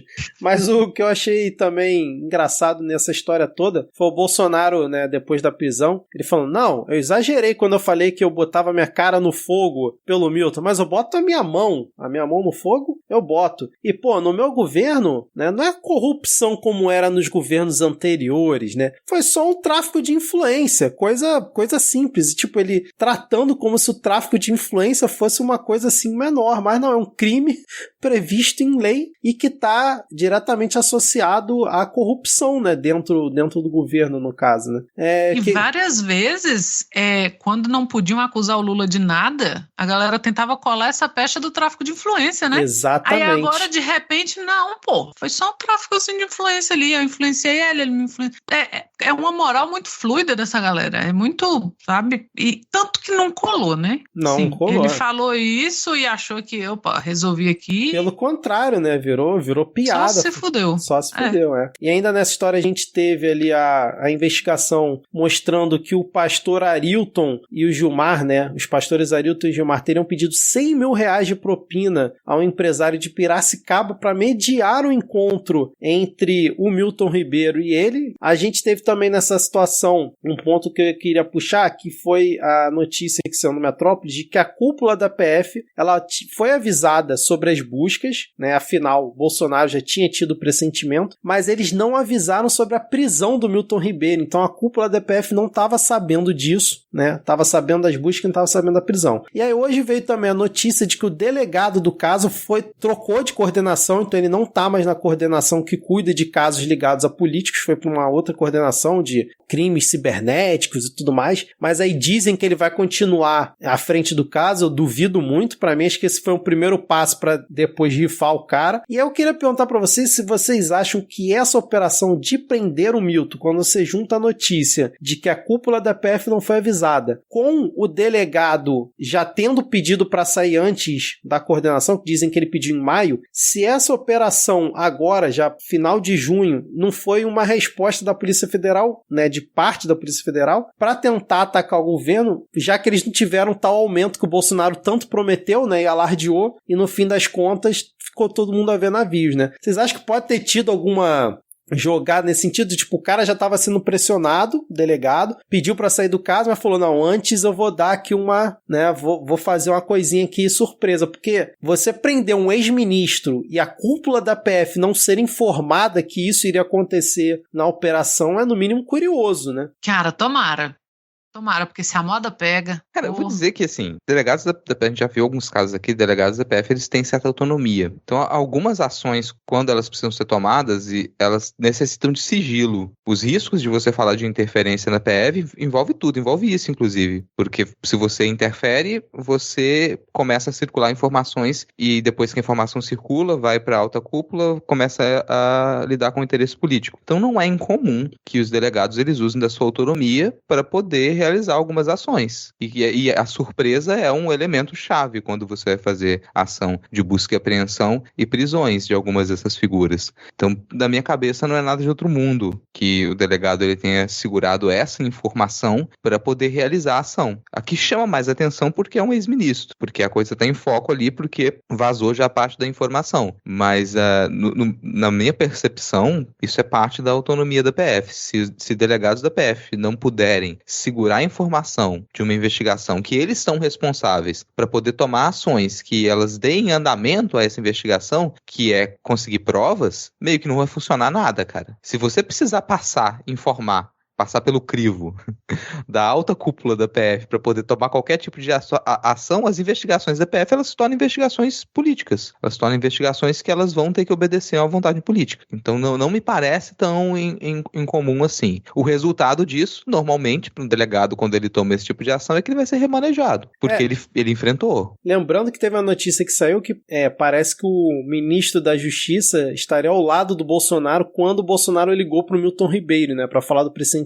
Ele negou, né, depois, mas rolou essa notícia também. E para mim essa questão da ligação do Bolsonaro também foi uma das coisas mais criminosas, né, se realmente aconteceu da forma como o Milton Ribeiro falou. E uma coisa que o Otávio Guedes levantou no dia quando eu estava assistindo, que realmente faz sentido, que é quem falou pressentimento foi o Milton Ribeiro, a forma como ele interpretou, mas a gente não sabe como que o Bolsonaro passou a informação, né? Porque o Bolsonaro, eu acho que ele não é uma pessoa que tem muito cuidado ao falar as coisas, né? Então, para ele falar que teve um pressentimento, eu acho um pouco difícil. Se ele realmente vazou a informação, ele deve ter falado as claras. Ó, Milton, vão na tua casa aí em breve, né? Organiza as coisas aí, porque a PF vai fazer uma busca e apreensão aí, mas tá tudo certo, tá tudo tranquilo. Então, assim, esse é um ponto que também a CPI, se realmente acontecer, pode elucidar, né? O que realmente Jair Bolsonaro disse pro Milton Ribeiro, né? Que aí seria mais um crime na conta aí, na lista extensa do fungo presidencial. Aproveitar seu comentário aqui para fazer um pequeno alerta ali, chamar nossos colegas internautas. Você internauta, você que gosta de twittar. Quando surgiu essa ligação, uma galera ela já veio falar, nossa, quando apareceu o Tchau Querida lá, o Brasil parou, as pessoas foram pra rua, nós somos, na esquerda somos muita bunda mole, por que as ruas não estão lotadas? Não funciona bem assim. Se você tem a ilusão de que manifestações, atos de rua, eles são espontâneos, de que as pessoas elas acordam um dia com um pressentimento e falam, nossa, outras 100 mil pessoas devem estar querendo ir pra rua e eu vou também, não é assim que acontece. O gigante acordou. Manifestação, ato, precisa de organização, precisa de investimento também para que aconteça. O contexto em que a gente está agora é um contexto muito diferente. As pessoas elas estão tentando sobreviver, as pessoas elas estão tentando ganhar o pão de cada dia. A gente está sofrendo ataque de todos os lados. A quantidade de notícia que a gente está aqui e que exige mobilização das organizações de esquerda sem número, assim, é muita coisa. Então você tem organizações de esquerda que elas estão engajadas para poder fazer frente à quantidade de retrocessos que a gente tem. E não falta retrocesso. Então não é tão simples você falar, nossa, teve mais um crime de responsabilidade, teve mais um crime absurdo e a gente não tá na rua. Não é espontâneo assim, não é orgânico e não dá pra você organizar tudo do nada. Aquela ilusão que às vezes muita gente teve de que as pessoas elas foram pra rua por vontade própria com inúmeras pautas de 2013, 2014 e 2015, 2016 e aí culminou na ascensão da direita, desfaça essa ilusão de que isso era realmente a vontade popular e que as pessoas elas estavam indo a centenas de milhares pra rua porque elas acordaram com um pin na cabeça. Não é assim, cara. E a gente não tem essa grana nas organizações de esquerda para poder mobilizar um ato, uma manifestação do nada. E sequer isso talvez seja interessante. Você sair fazendo movimentação à torta e direito sem você ter bandeiras muito específicas para levantar, pautas muito específicas para levantar. A ideia não é simplesmente criar o caos, como muita gente acha que você vai fazer manifestação e vai fazer ato para criar o caos. O resultado disso, quando você pensa manifestação e ato para simplesmente criar o caos, é desestruturação política. é despolitização. Então não dá pra pensar em manifestação política assim, já cometeu esse erro antes, já cometeu esse erro em outros momentos, então é hora de crescer com relação a isso, sabe? A gente faz manifestação, faz ato com intenção de politizar, não de criar o caos e despolitizar. A gente não ganharia nada dessa maneira.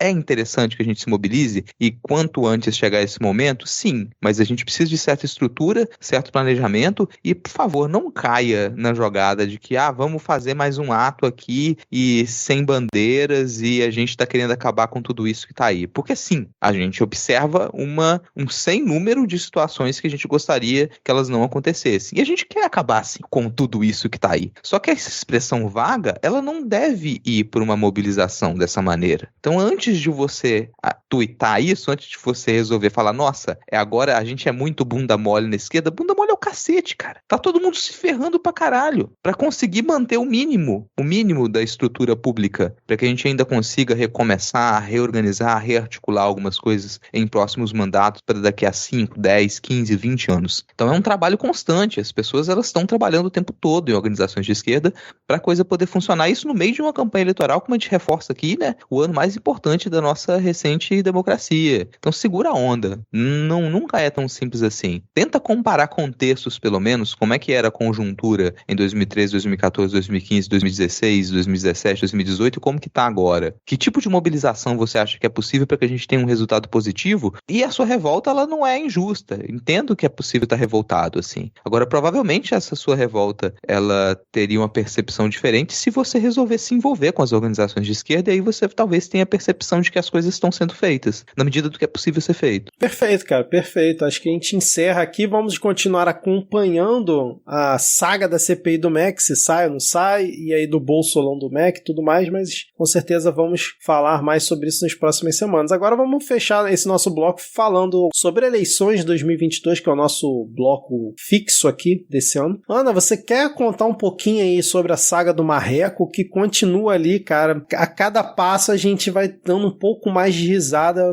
sem saber qual será o destino final do Marreco. Marreco muito bem estruturado sempre, né? Tentou, morando no hotel, postando foto de sanduíche mortadela, tentou usar de comprovante de residência, não conseguiu, né? Porque se você já precisou de um comprovante de residência, você sabe que é quase impossível, né? A menos que, sei lá, não é foto de sanduíche mortadela. E aí, né, aí lambeu são a cidade de São Paulo, porque eu quero ser candidato por São Paulo, porque São Paulo é... Ai, né, os colonos paulistas que criaram Paraná, pataquada dessa, não colou, não deu, começou a ameaçar, porque é uma ameaça a rodar o Paraná, e voltar com o coração cheio de alegria como candidato ao Paraná, e sempre naquela dúvida, né? É Senado? É o quê? É síndico? Não sabemos. E aí descobre-se que o quê? Que ele não estava afiliado à União Brasil do Paraná. Então, assim, ele provavelmente não pode ser candidato. Que é o fim mais ridículo pro Moro. E só perde para o fato dele, porventura, se candidatar e não ganhar. Que ainda é a minha versão favorita do fim dessa história. Que ele não vai conseguir. Mas se ele não conseguir nem se candidatar, melhor ainda. Mas o paranaense, ele não desiste. E aí o Moro tá o quê? Liderando esse pesquisa para o Senado. Porque assim, foda-se, sabe? Não há motivos. Então, a nossa saída é que ele não consiga se candidatar. O que, cara, provavelmente vai acontecer. Nada que ele vê. O homem perdeu o concurso de juiz e vai perder uma eleição. E vai ter que votar no Lula se ele quiser passar no concurso de novo. Então, sim, eu não queria ser o Moro nesse momento. Eu só quero muito que, se o final dessa história for realmente o Moro não conseguindo se candidatar por lugar nenhum, já que ele tá afiliado em São Paulo e negaram lá em São Paulo, e aí não sei se dá pra modificar pro Paraná, que faça um filme, um documentário sobre isso, que é aqueles filmes que termina com anticlímax, assim, você tá esperando a redenção do herói, ele vai conseguir, ele vai chegar lá, ele vai conseguir recuperar tudo que ele perdeu ao longo daquela história, chega no final, não, ele se fode no final e não consegue nada. Rodrigo, você que é um grande especialista do cinema brasileiro, quem seria um ator pra interpretar, por exemplo, Sérgio Moro num filme que contasse toda essa história aí pra no final o Sérgio Moro simplesmente não conseguir se candidatar e tela preta, acaba o filme? Cara, a gente já teve um Sérgio Moro Moro? Foi o ex-lavajatista, né? Que é o ex-morista. Marcelo Serrado. Eu acho que o Marcelo Serrado, ele é o nosso eterno Moro na ficção. Então, e o Marcelo Serrado, ele se redimiu depois também, né? Ele se arrependeu, veio a público e desfez as falas dele. Então, eu acho que o Marcelo Serrado, ele poderia ser escalado para esse roteiro aí, com um final muito mais interessante pro Sérgio Moro. Digo mais, eu acho que nessa história a gente já passou por uma parte ali do arco do Sérgio Moro, e a gente já entendeu que Sérgio Moro, ele saiu de herói pro ser humano mais burro do país. É o brasileiro mais burro. O maior burro desse país é o Sérgio Moro. E qual o final que eu imagino pro Sérgio Moro? Eu acho que o final pro Sérgio Moro é um reencontro com o Lula. Porque todo mundo tem medo, né, do Lula ele se vingar. Nossa, o Lula ele vai voltar à presidência e vai voltar com sangue no olho, vai se vingar.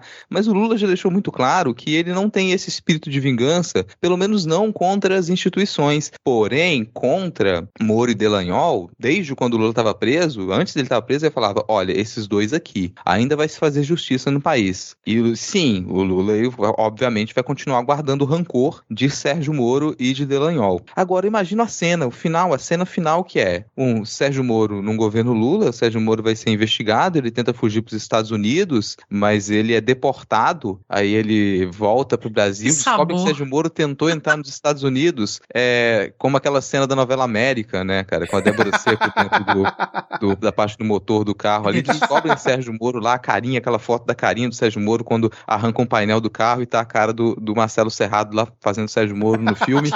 Trazem Sérgio Moro de volta pro Brasil, ele é investigado, é julgado, é condenado, mas no reencontro dele com o Lula, e essa cena final do filme, o Lula ele segura o Sérgio Moro pelos ombros, se aproxima dele com uma voz embargada e lágrimas nos olhos, e ele fala, Sérgio, eu aprendi em todos esses anos de vida pública que a gente não deve guardar mágoa. Eu consegui a saúde que eu tenho hoje, aí ele faz o gesto do Gabigol, liberando mágoa.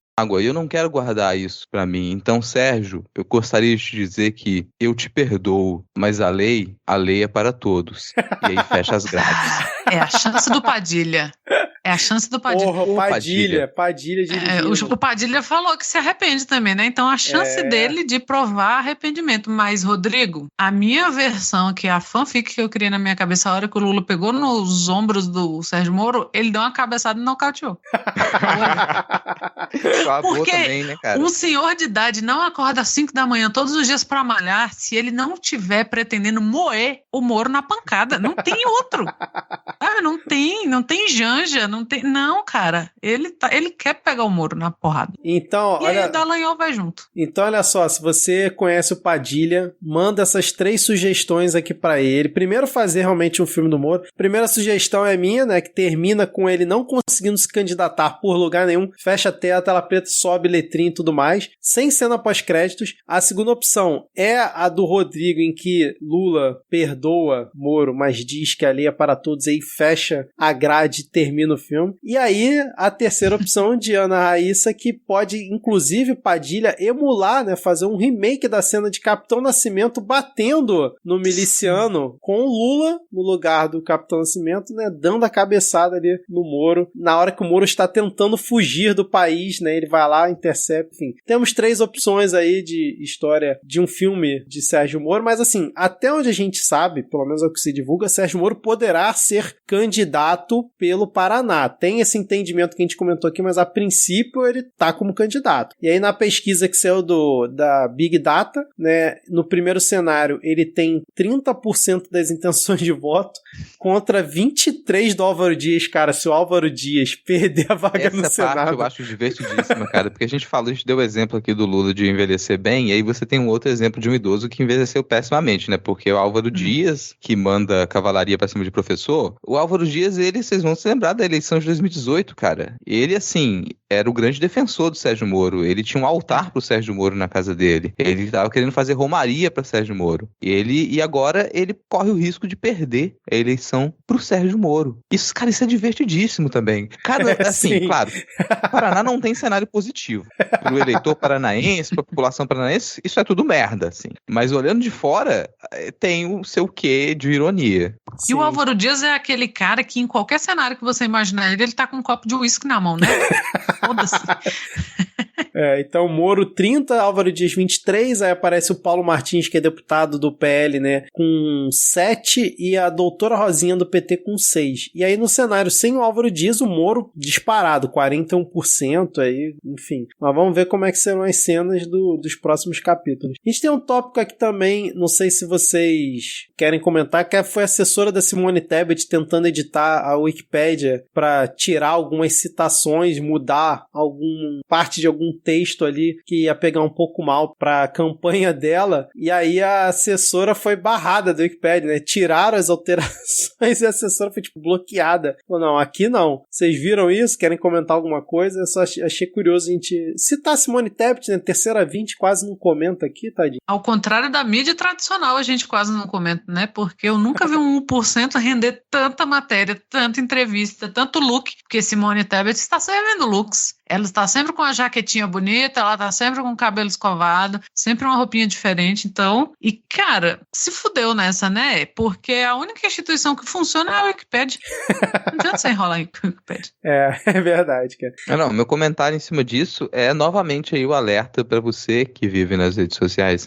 A gente tá tendo mais casos de genocídio indígena no Mato Grosso do Sul, e que a gente não repercutiu aqui, assim como diversas outras notícias horríveis que a gente não conseguiu trabalhar aqui, porque não teria o espaço correto nesse programa. A gente precisaria fazer um programa à parte, mas fica esse alerta também. Mais um caso de genocídio indígena no Mato Grosso do Sul. E aí tinha gente marcando a Simone Tebet. Colega, Simone Tebet é ruralista. A Simone Tebet é uma das responsáveis por essa situação no Mato Grosso do Sul. Deixa eu te informar isso, se você não sabe. Você está marcando o quê? Marcando o lobo, reclamando que o galinheiro está desprotegido? Não. Senão você não faz a menor ideia de quem seja a pessoa. E aí na hora de...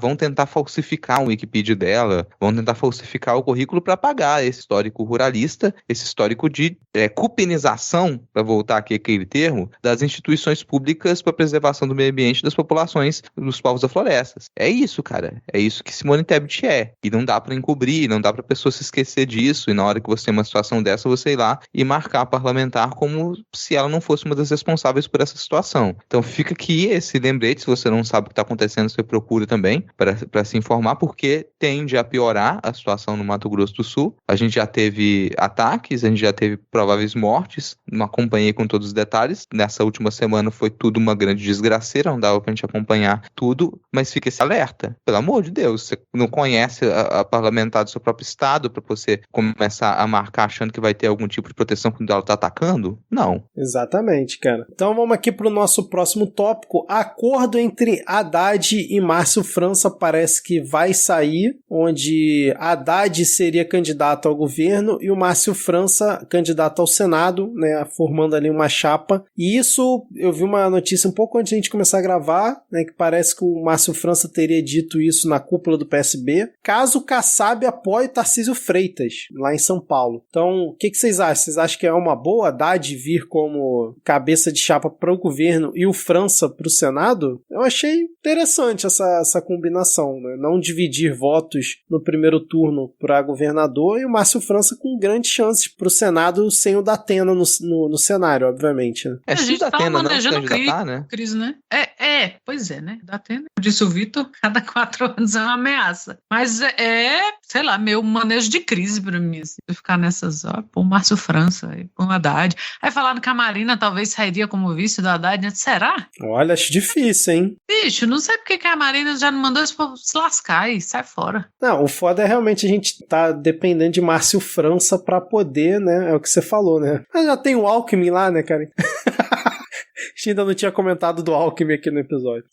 Mas assim, o pessoal tá se valendo, claro, isso pode muito acontecer, mas o pessoal tá se valendo muito de uma mensagem vazada em WhatsApp. E aparece muito verídico que você vai ter essa chapa Senado-governo, porque nessa mensagem do WhatsApp você tem ali já uma imagem montada como uma peça de campanha do PSB e do PT, e que daquilo ali não é nada oficial. Então até no nesse próximo mês, isso ainda pode variar bastante, mas o Haddad tem chances nítidas de poder levar essa eleição para governador, o que para São Paulo seria ali uma mudança de rumos enorme, e talvez aí quem tenha mais a ganhar com essa chapa seria realmente o Márcio França, mas também para poder consolidar uma vitória do Haddad, talvez valeria a pena, mas é aquela história, PSB e PT tem uma relação que no mínimo pode ser categorizada como tóxica, pensasse. Sim. Então a gente nunca sabe o que vai ter dali, é aquela história, nossa, ela te deu 10 facadas e você voltou com ela. Por aí, cara, exatamente. Vamos ver como é que serão as cenas aí também dos próximos capítulos essa sim uma novela, né, cara, porque a gente já tá aqui há, sei lá, meses comentando dessa indefinição. A questão do desespero do Bolsonaro a gente já comentou aqui, né, dos auxílios ele tentando fazer. Teve uma mensagem golpista, mais uma segunda-feira normal na vida de Bolsonaro, ele mandou uma mensagem num grupo de Zap dizendo que a PM seguirá o exército em caso de ruptura institucional. É uma coisa que a gente comenta aqui já há bastante tempo também, esse perigo, né, e o Diego principalmente comenta, né, ele sempre bate nessa tecla que o maior medo dele é a questão das polícias militares, e aí vem do Zap do Bolsonaro uma montagem dizendo isso, né. Não sei se vocês querem comentar alguma coisa, mas pra mim é mais do mesmo, não tem nenhuma grande novidade, mas é sempre bom a gente marcar aqui isso. E o próximo eu gostei que ele disse que pretende anunciar nos próximos dias o Braga Bosta Neto como vice dele, e eu adorei. Eu realmente quero que seja o Braga Neto, não sei se a gente já comentou aqui, eu acho que Tereza Cristina seria ruim, que ele poderia ainda conquistar algum voto de algum canto, mas o Braga Bosta Neto é pra realmente enterrar de vez, cara. Até porque seria interessante os grandes veículos da imprensa brasileira tentarem fazer ali um perfil do vice-candidato a presidente, porque isso sempre tem, né? Tanto que já tem perfil de possíveis vice-candidatos à torta e à direita. Mas o Braga Neto não tem, cadê, né? Os jornais fazendo perfil dele, isso ia ser interessante, provavelmente ia fazer até perder voto, vou te dizer, tá? Não, sem dúvida. O Braga Bosta é a âncora que a gente precisa ali do lado do Bolsonaro, pra mim, né? Eu também, concordo com o Vitor. E o ridículo do Flavinho já tava postando, né, a imagem do Braga Neto ao lado do Alckmin aí, meio numa coisa, meio escolha muito difícil, isso assim, tá velho. O que você tá falando? Fala igual o Renan, né, do Choque de Cultura. Ouve o que você tá falando, bicho. Se ouve, sabe? Lê o que você escreveu, idiota. Então, cara, também acho. Eu acho que Tereza Cristina e mais ninguém quer meio pôr a mão, sabe? Principalmente depois desse último Datafolha. Assim, quem não tinha certeza se dava a cara a tapa, ou como diz o presidente, botava a cara no fogo, resolveu que não vai botar a cara no fogo nenhuma. Então vai sobrar esses encalhes aí. Põe Braga Neto, afunda logo essa porra, mata os ratos afogados, sabe? É isso aí, cara. Pesquisa Datafolha, aproveitando que a Ana fez o gancho, quem quer comentar e introduzir para os ouvintes que por acaso não acompanham, mas acho que todo mundo acompanhou, né? Nova rodada aí. Rodrigo, Ana, vocês querem comentar? Não tem muitas mudanças nessa última pesquisa Datafolha, mas se consolida ali a possibilidade de que o Lula ele vença no primeiro turno. Vale ressaltar que essa é mais uma pesquisa, não procurei com todos os detalhes aqui, não, mas me parece ser mais uma pesquisa feita por telefone. Mas aí, curioso, normalmente as pesquisas feitas pelo telefone até então estavam dando 30 pontos para o Bolsonaro, e nessa ele já ficou ali com 28. Então já está se aproximando a pesquisa por telefone da pesquisa presencial, embora ainda tenha uma diferença nítida entre elas. Datafolha, né? Telefone, cara, tem certeza? Eu não vi a especificação de se foi presencial. Vou dar uma olhada aqui. É presencial, né? Se achar que é presencial, então continua na mesma toada. Mas de qualquer maneira, o Lula ele tá batendo ali os seus 47%, 48%. Presencial, Rodrigo. Presencial. Foi presencial? Uhum. Então mantém a mesma toada antes. Sempre nas pesquisas presenciais, o Lula tá 47%, 48%, o Bolsonaro 27%, 28%, ele não ultrapassa ali a casa dos 30%. E, bom, nessa pesquisa também fica evidente que o voto de mulheres, ele é extremamente importante para que o Lula ele tenha essa vantagem sobre o Bolsonaro, porque é o corte que a gente tem que mais nitidamente se recusa a votar no Bolsonaro. Então isso faz toda a diferença, tanto para o primeiro quanto para o segundo turno. É provável que, já que a gente está aqui há 3 meses da eleição, se no próximo mês, nos próximos próximos 2 meses não tiver nenhum fato novo, nenhuma coisa que revire completamente o cenário eleitoral, que isso aqui seja o que a gente vai ter. E aí, com esse cenário, 47%, 48% do Lula, qualquer desistência de outros candidatos que teriam eleitores com tendência a votar no Lula, já permitiria que o Lula vencesse no primeiro plano. E isso inclui, por exemplo, Ciro Gomes, com os seus 8%. Isso já poderia decidir a eleição. O que a gente sabe é que não tem a menor possibilidade do Ciro ir para o segundo turno, ela não existe. Não existe possibilidade do Ciro Gomes ir para o segundo turno. Ele se manter nessa eleição, com esse ou com outro discurso de campanha, só prejudica qualquer possibilidade que a gente tenha de tirar o Bolsonaro. Só prejudica. O Ciro Gomes como candidato não ajuda em nada a tirar o Bolsonaro do poder. E ele desistir da campanha agora nesses próximos meses, independente se... Ciro, você tá me ouvindo? Independente de você resolver fazer campanha pro Lula, independe de você resolver sair do país, de você ir tirar férias, não interessa o que você vai fazer com a sua vida. O simples fato de você desistir da candidatura já pode significar a tirada do Bolsonaro do poder em primeiro turno. E aí você diz que esse é o seu grande objetivo, aí olha só, você é contra o governo Bolsonaro e os fascistas do governo Bolsonaro, você precisa tomar uma atitude simples. É só você parar de viver a ilusão de que você tem alguma chance nessa eleição. Para de viver essa ilusão e muito provavelmente a gente tira o governo Bolsonaro em primeiro turno. Você não precisa dar declaração de apoio, você não precisa subir em palanque, você não precisa rever seu discurso. Você pode inclusive continuar com o seu programa de Ciro Games no YouTube. Pode continuar. Não vai fazer diferença. A única diferença que você faz, estando nessa eleição, é atrasar uma possível vitória do Lula no primeiro turno. Então, se você ficar, vai parecer nítido que é isso o seu objetivo. Só prejudicar a candidatura do Lula, mas nenhum outro. Mas é o que a gente tem nesse momento. Então, dá para ter uma expectativa de que a coisa siga nesse caminho? Dá. Mas para isso, a gente tem que pesar mais na campanha nesses próximos meses para que a gente consiga ganhar aí uns 5 pontos nessa campanha e deixar a base governista completamente desesperada. Talvez uma CPI do MEC resolva isso. É possível. Com a quantidade de escândalos de corrupção que a gente tem, se mais alguns sujeitos de nome no governo, eles começarem a ser investigados, eles passem por uma busca e apreensão, que pode acontecer, porque a investigação não está faltando, esse cenário, ele não só se consolida, como ele vai ter uma tendência maior do Lula ganhar no primeiro. É isso, cara. É isso. Oremos. Um abraço aí. Mas, ao contrário do Rodrigo, pode acabar o Ciro Games. Pois não, chega. Senão ele vai começar a constranger artista de novo, sabe? Vai começar a se constranger. Não. Cara, mas eu sou a favor. Eu acho que tem que manter, porque esse é o caminho da construção da subcelebridade. E aí, se isso acontece, de repente, numa próxima edição da Fazenda, a gente tem Ciro Gomes na Fazenda, cara. Imagina isso. Você não quer isso, Ana Raíssa? Eu crente que tenha sugerido essa possibilidade, eu quero muito. Eu crente que tenha sugerido ele pelo menos pro BBB, mas não pra Fazenda. Cara, até nos realities ele é a terceira via, né, cara? Não vai nem pro principal, que é o BBB, vai logo pra Fazenda, sei lá, Power Couple, alguma coisa assim. Cara, meu Deus, é tudo que eu mais quero agora. Esse episódio hoje teve, assim, alguns cenários, né, que a gente confabulou meio infernais, né, cara? Esse é um deles. É, porque o roteirista de Brasil não chamou a gente ainda, porque senão, cara, tá massa. Então fechamos aqui esse nosso episódio. Vamos agora para o momento dos salves e dicas culturais.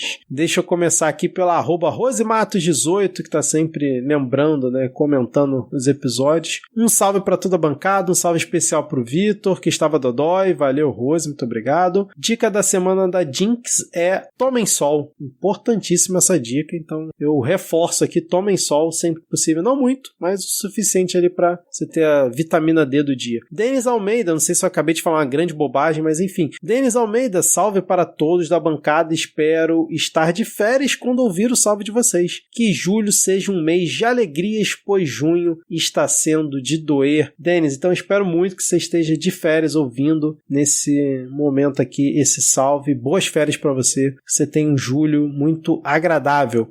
@Zé Mané, salve, salve bancada querida. Abraço quentinho que a Elza tá solta. E bora de CPI, canjica, paçoca e esperança? Interrogação. Rodrigo. A canjica que Manel tava comendo, mas a gente já acabou, né? Foi a canjica feita por Moá. Olha, Manel com tava aqui em paçoca, casa é isso? esse fim de semana e teve marmitinha de canjica pra levar pra casa. Tem paçoca na canjica? Por que a citação paçoca? É canjica com amendoim, né? Torrado e moído. Alto nível, cara. Pessoas de algumas regiões do norte podem dizer que a gente tá cometendo um crime, mas, bom, se isso é um crime, eu sou culpado. CPI da canjica, hein? CPI da canjica. Mortoman disse: um bom dia, boa tarde, boa noite por enquanto. Para a bancada mais fofa, olha só, mais fofa, acho que esse adjetivo é novo, fofa, mais fofa da podosfera, e mandem um abraço para o Joãozinho Cachaceiro do Brás. Então, um abraço aí pro Mortoman, pro Joãozinho Cachaceiro do Brás, né? Essa bancada fofa. @Clovis182, manda um salve pra mim, salve, e pra mim é Cremosa, então um salve aí pra Cremosa do Clóvis, espero que esteja ouvindo este episódio. Marina Duarte Fonseca disse um salve pra essa super bancada rotativa, a gente tá nessa onda aqui, né, nessas últimas semanas, tenta dar o descanso pra uma outra pessoa, mas a Marina, ela tá aqui com a perspectiva, né, ela disse: adoro todos vocês, imagina a doideira na gravação quando a casa estiver completa. Realmente, a gente, não sei se a gente já teve alguma oportunidade desde que a bancada cresceu aqui, desde que a Ana Raíssa entrou, da gente gravar com todo mundo. Vai ser um momento especial. Rafael, o morcego, disse um salve pro rei do milho do São João da escola, vulgo meu filho Pietro. Salve aí, abraço pro rei do milho do São João da escola, o Pietro, filho do Rafael, o morcego. Mônica Vilaça disse um salve pro meu pai, o Hélio, o @HBGHélio, que é aqui nosso ouvinte assíduo, tá sempre aqui participando, e ela disse que eles acabaram de passar uma semana aqui conhecendo a minha cidadezinha, Vitorinha. Vocês vieram numa época aqui um pouco frio, Vitória, cidade sol. Normalmente a gente tá sempre acima dos 30 graus, mas vocês vieram numa época, um clima bem agradável aqui. Espero que tenham curtido a cidade. Rodrigo Basso, meu outro patrão lá do Leitor Cabuloso, disse: mandar um salve pro @Gabriel_Garbi e a turma do @Beholder Cego, podcast Beholder Cego, que apesar da cobrança mês passado sobre eu não jogar com eles, até agora não me convidaram para nenhum jogo. Fica aqui uma cobrança ao vivo pro pessoal do Beholder Cego parar de reclamar que o Basso não joga com eles e fazer um convite. Se achar espaço também, de repente eu aceito esse convite aí, Beholder Cego podcast para jogar RPG. Julian Catino, nosso querido Julian Catino, disse um salve pra bancada do melhor podcast sem mesa de madeira e sem bombado na bancada. A gente até duvida que é um podcast sem filmagem em cores. Vou te dizer que a gente filma todas as nossas gravações, tem vídeo, mas a gente tem noção. @Nia Maclear, um salve para todos dessa bancada linda, lindos e fofos. Hoje é nosso dia, estamos ótimos. Já aviso que de presente de aniversário eu vou querer um programa com a bancada toda presente, mas é só dia 11, então vocês têm 1 ou 2 semanas para providenciar. Recebido memorando, Lismara de Oliveira, mande um salve para mim, um salve para você, Lismara, que mora na cidade de Curitiba, fascista racista que caçou o Renato Freitas por nada. E antes que eu me esqueça, fora Bolsonaro, Lula 13. Curitiba é difícil. É linda, porém difícil. Vitor Canehiro, queria pedir um salve para minha esposa Marina Duarte. Salve, Marina Duarte, que acompanha a gente assiduamente e me fez acompanhar vocês também. Muito obrigada, Marina. Foi aniversário dela dia 20 e faz 3 semanas que estou tentando pedir um salve, mas sempre perco o prazo. Ou seja, né, ele ganhou a gente de presente e foi incapaz de pedir um salve para ela na data certa. Marina, né? Obrigada a vocês pelos ótimos programas. Abraço.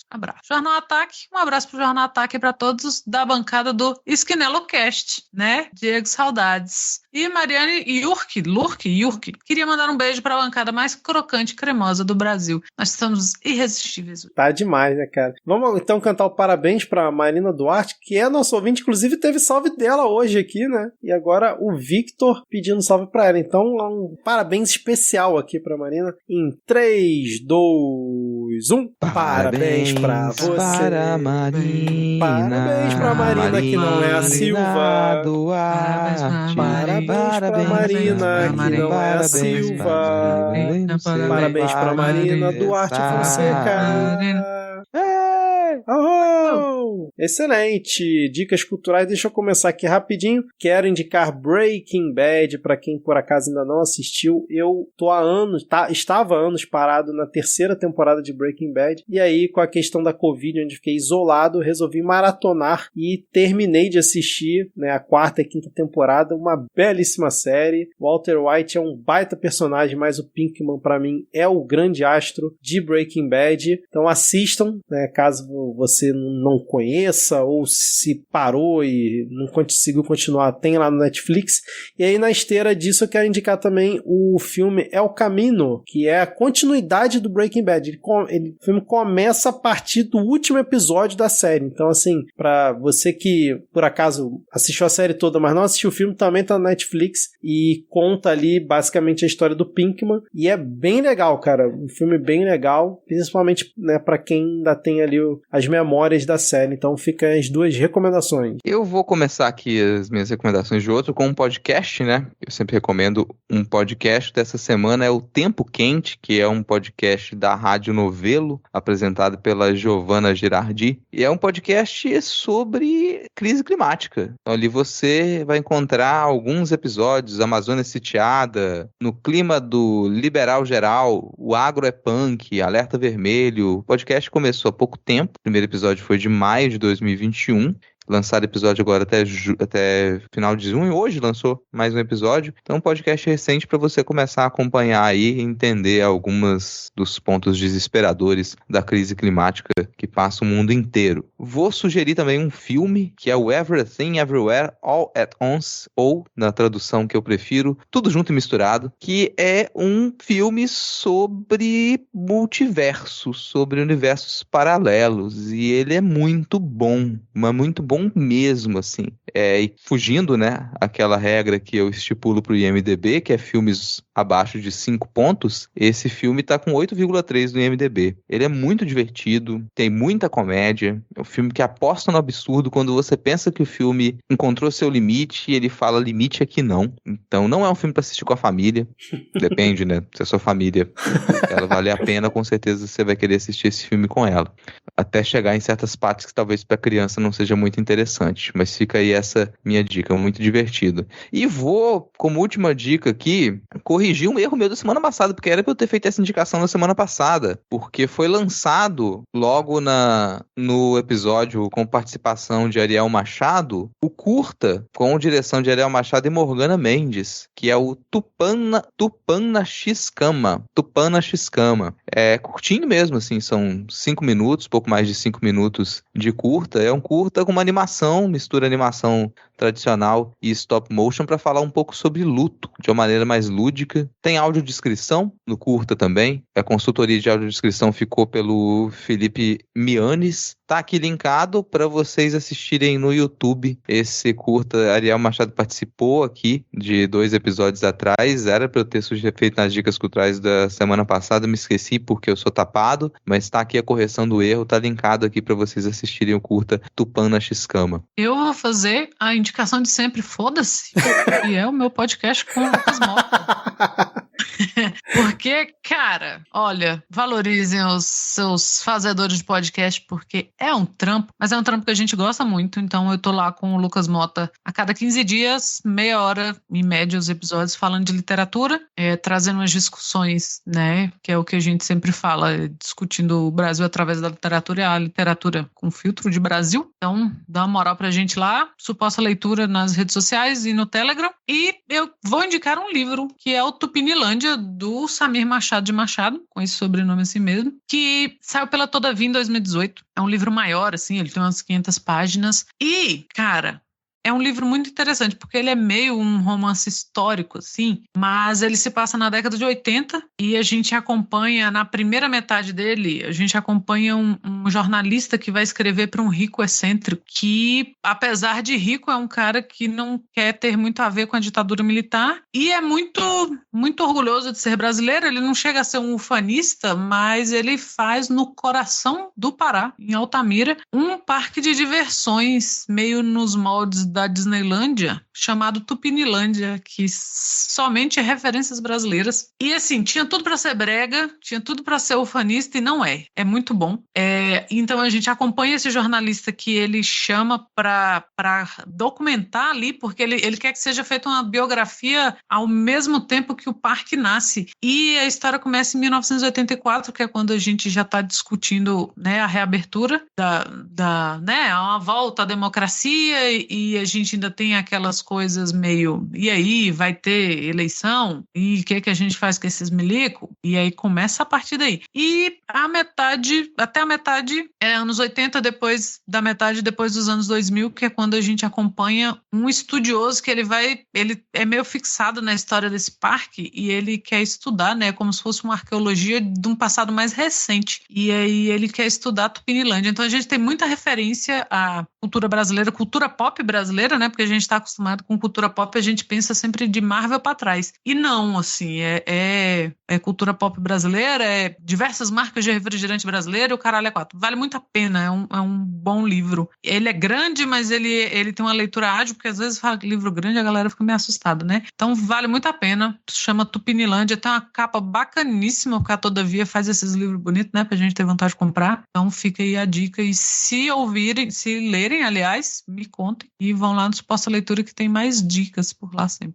Excelente, cara. Eu não sei se ainda tem ouvinte por aqui, né, porque geralmente ouvinte, quando chega no salve, boa parte vai embora, né, mas só pra deixar o registro, porque geralmente as principais notícias da semana saem depois da nossa gravação, né, e foi assim com a questão da prisão do Milton Ribeiro. Um pouco antes da nossa gravação, saiu uma reportagem exclusiva do Metrópolis, mostrando denúncias gravíssimas de assédio sexual do presidente da Caixa, o Pedro Guimarães, e parece que já tá rolando aí o papo em Brasília de que ele vai ser chutado do cargo, porque a pressão tá grande, principalmente internamente dentro da Caixa. São acusações muito graves, divulgadas de forma exclusiva por esse veículo, que é o mesmo que emprega Léo Dias, essa pessoa repugnável, mas é isso. Então, provavelmente, essa história vai se desenrolar provavelmente ao longo da semana, e a gente no próximo episódio então vai comentar melhor sobre isso, porque vai render bastante. Então é isso, valeu Ana, valeu Rodrigo, e até a próxima semana. Tchau, tchau, valeu. Valeu, pessoal, tchau, tchau. Valeu, falou.